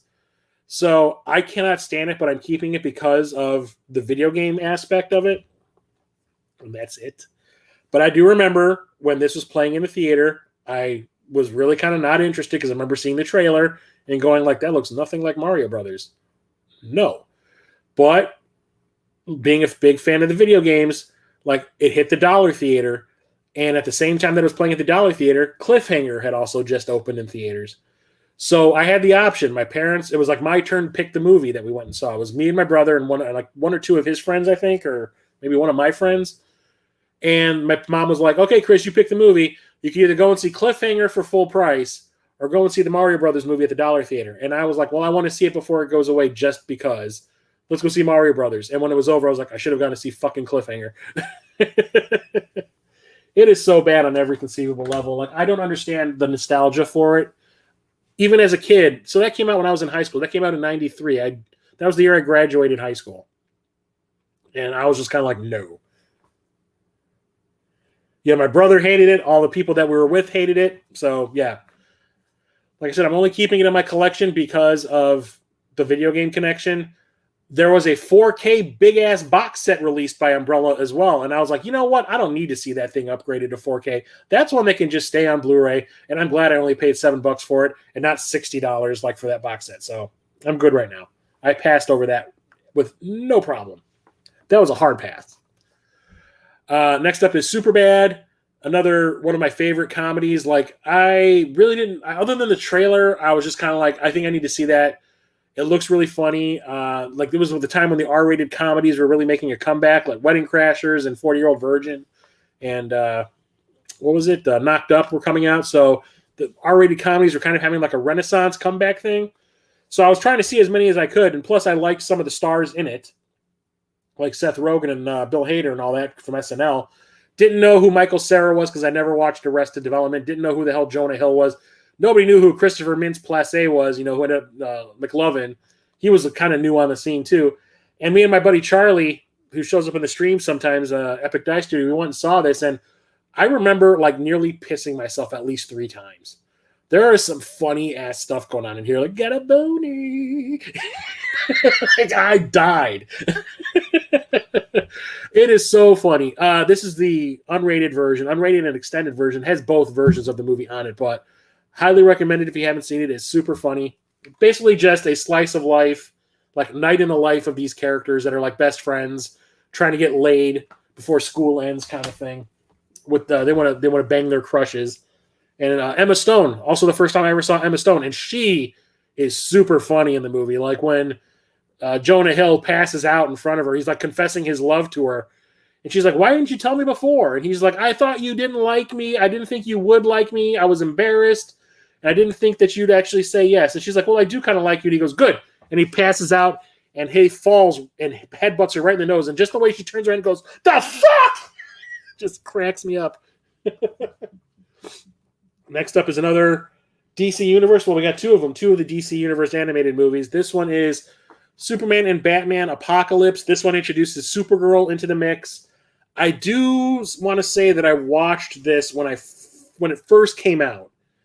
I think I watched it on Netflix. Netflix, before all the other streaming services started popping up, had the rights to a lot of these DC Universe animated movies, and I watched a lot of them there. That's how I saw Doom.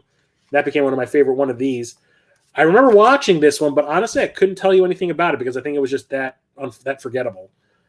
It just says she will prove a treasure for your world. I guess that's Superman talking about Supergirl. But I think Supergirl's a bad guy in this one. I don't remember it very much. Obviously, it has Apocalypse in it, and it has a short about Green Arrow. I need to watch it again. I do not remember anything about it. And then I still haven't watched this one. I picked this one at the Half Price Books. I remember one time I went there right after COVID ended, and at least the restrictions ended, and I went to Half Price Books when they first opened up to let people back in the stores, and I saw like this stack of these DC Universe animated movies that I did not own. And me and Jason from Corpse Flood Gaming were like always talking about them on our Super Enabler Brothers podcast. Like Jason was always buying the new ones as they were coming out, and I'm like, I know I have a lot of these. I should probably look to see how many I have, and I really didn't have a lot of them. But I liked a lot of them, so I ended up going out and buying as many of them as I could, and I got them for like $5 each at Half Price Books. And one of them is Superman versus the Elite, and it's like him against a group of like wannabe superheroes, end up being kind of super villains. Still need to watch this one. I don't know who any of these people are that are the villains. And then there's this. You want to talk about a movie that had a troubled production? There's Supernova. You can always tell when a movie is going to be, how do I word it? I've found and like through experience that if the tagline of a movie is a specific sentence or a specific statement, that you know the movie was in trouble at some point. And if the tagline that's on the poster is all hell is going to break out at the edge of the universe or something to that effect, like all hell is about to break loose or something, that movie has gone through some shit, because it was like that with the Wing Commander movie. The tagline for Wing Commander was all hell is about to break loose on the edge of the universe or something. And that movie had a big trouble production. They kept cutting the movie down and cutting subplots out and reshooting shit. And then the same thing happened with Supernova. I remember going to the theater, and this tagline, it doesn't even say it on here.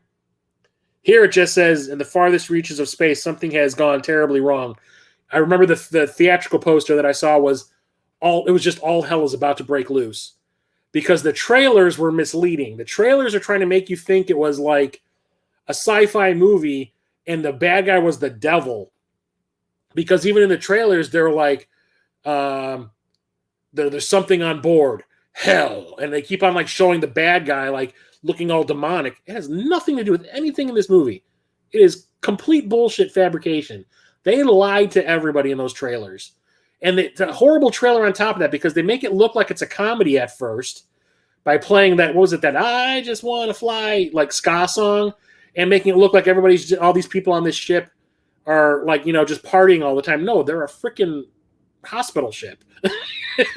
And all they do is want to fuck, and that's kind of what they do. But it's played dead serious in the movie. It's just the stupidest trailer. Go and watch it. It is the dumbest freaking trailer you've ever seen in your life. But this movie got reshot at least 3 times. So it's a sci-fi thriller, I guess, about a hospital ship that has like a crew of misfits, sort of. Like one guy is in love with the ship's computer, which has like a female personality. The captain is obsessed with cartoons from like Tom and Jerry cartoons, and he's writing a thesis about it. 2 of the technicians are always banging. The doctor made a robot assistant for her hospital her med lab that's dressed like a bomber, like an airplane pilot from like the 1930s, like from World War II or whatever. And they call him like Ace or something. And then he just brought aboard a new technician who was is like a recovering drug addict, and that's James Spader. And Angela Bassett is the one who made the robot character. And they get called on a rescue mission at this like mining outpost, and there's only like one survivor, and he's like mutating into like this super powerful being, and they can't figure out why. Well, he dug up this, I don't know what to call it without spoiling everything, but he finds like this glowing orb, and it's, at first it makes you young. Like the turns out that the person that they rescued is actually somebody that Angela Bassett's character knows, that she used to like be in a relationship with, but he's supposed to be in his like 50s, and when they bring him on board, he's like in his 20s. Well, it starts to like age you in reverse, but then it also starts to like change you in certain ways. Like he can turn into like this monstrous looking thing every once in a while when he gets angry. And turns out, well, I'll just fucking say it. Turns out that device he found is a multi-dimensional bomb sent by creatures from a different dimension that want to destroy our dimension. And its energy that it gives off, the radiation that it gives off, it will basically de-age you until you are nothing. And this, one of the side effects is that you can turn into like a powerful creature. Well, the original version of the film, which was directed by Walter Hill, the guy who made The Warriors and 48 Hours, and I don't know how many other movies, Last Man Standing and all that, who was like an experienced director and well-respected director from like the 70s, turns in this version of the movie that's really dark and really bleak and has a weird techno soundtrack. And the studio rejected it. And they're like, no, this is unreleasable. And he's like, this is the movie you agreed to. This is the movie I pitched to you. And here it is. And no. So they wanted to reshoot it. So they fired him and brought in Jack Shoulder, who directed The Hidden and Nightmare on Elm Street 2, to reshoot like half the movie. And they brought everybody back, reshot all this stuff, put a cut together, show it to the suits. They're like, no, this still sucks. Like, what are you doing now? Like, this is dumb. So we need to fix it again. They fire Shoulder, and they bring in Francis Ford Coppola, the guy who directed the Godfather trilogy, to come in and tweak it and reshoot some stuff. And what did he do? He took a scene where the two people who bang like rabbits in the movie, which is Lou Diamond Phillips and that one girl from The Craft, what's her name? Robin Tunney. There's a scene of them banging in this zero gravity bubble that they have on the ship.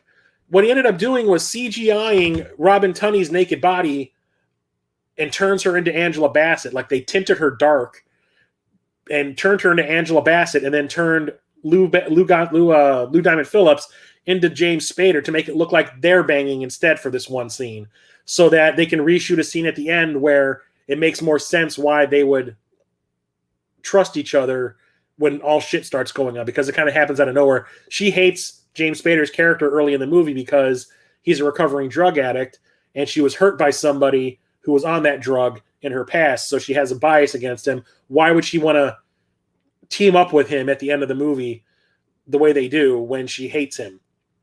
So they do this thing where they kind of like flirt with each other. They shot some footage of them flirting, and then they fuck out of nowhere.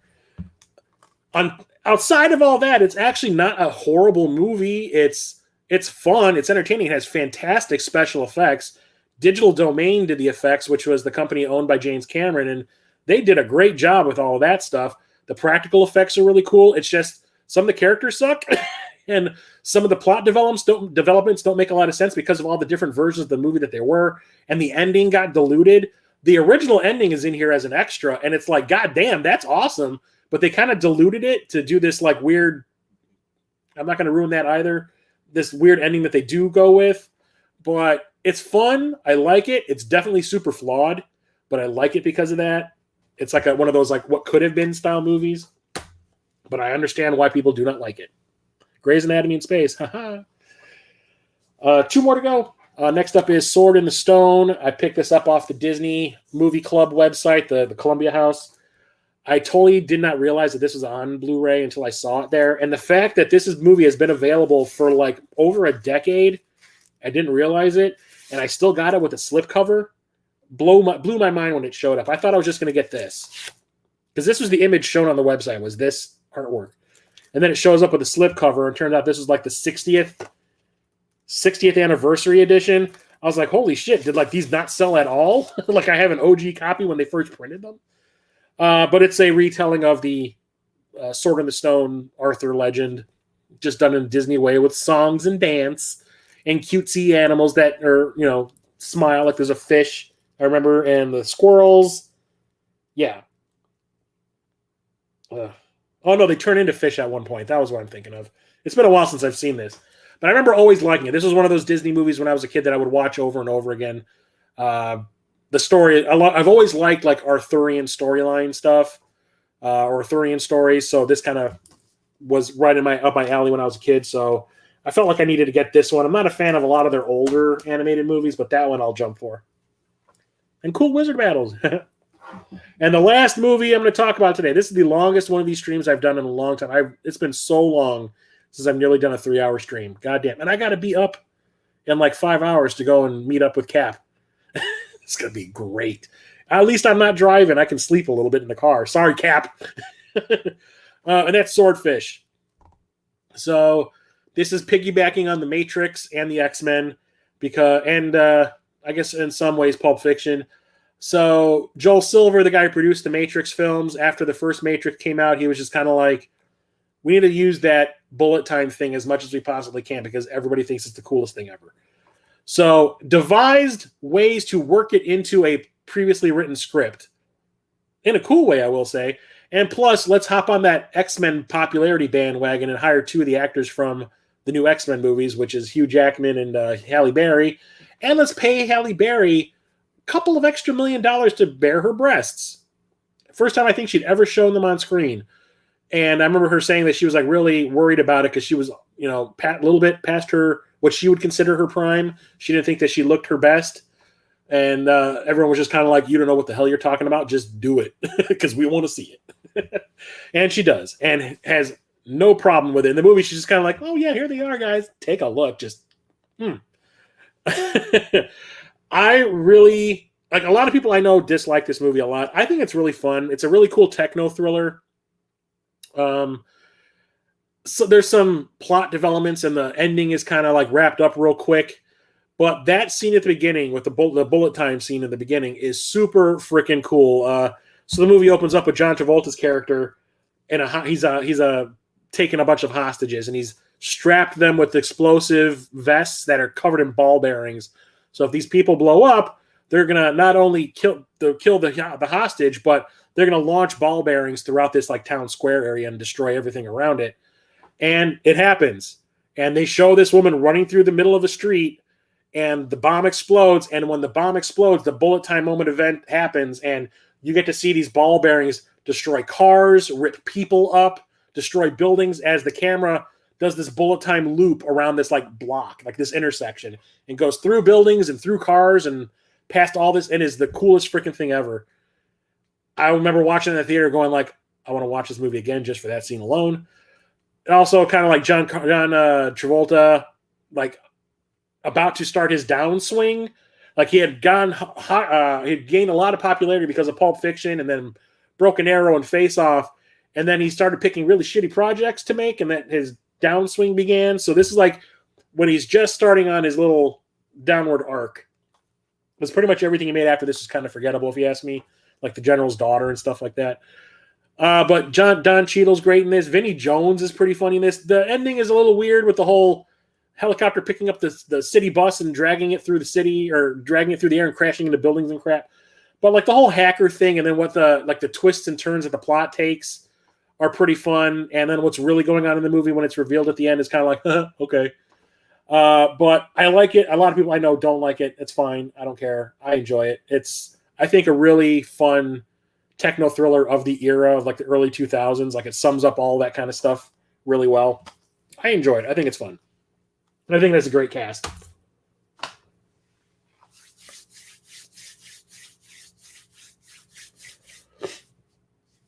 Noted some movies you need to check out. No problem. So that's it for tonight. I need to go and take a nap. Well, first I need to pack some stuff. Then I got to take a nap. I will be back next Wednesday with the recent pickups live stream. That's also going to include everything I pick up at Mo GameCon this weekend. Probably going to be a lot. So things are going to happen. Yes, I actually have a decent amount of movies to talk about too. I write down everything that I end up getting, and while it's less than last month, there's some really cool stuff that showed up this month. So I'll be back on Wednesday evening, 8:30 p.m. Central with that, and then the following day on Thursday, I'll be back with the next episode of the Film Collection 2024 live streams where I talk about everything on Blu-ray that begins with the letter T. And that's going to be another long-ass stream because that is probably the second biggest section of my collection next to the S's. So it's going to be another one. Hopefully not another 3-hour one because I'm guaranteeing tomorrow when I meet up with Cap, I'm going to be completely hoarse because of the amount of talking I've done tonight. Goddamn. So thanks everybody for coming and hanging out with me. It was great talking with each and every one of you. Thanks Waves and Games. Thank you Retro Coop. Anyway, thanks Cap for popping in. I know he usually can't stay. But thanks everybody for hanging out. I really appreciate you. I will talk to you later. Have a good evening. Stay safe out there. Chris of Midlife Crisis Media out.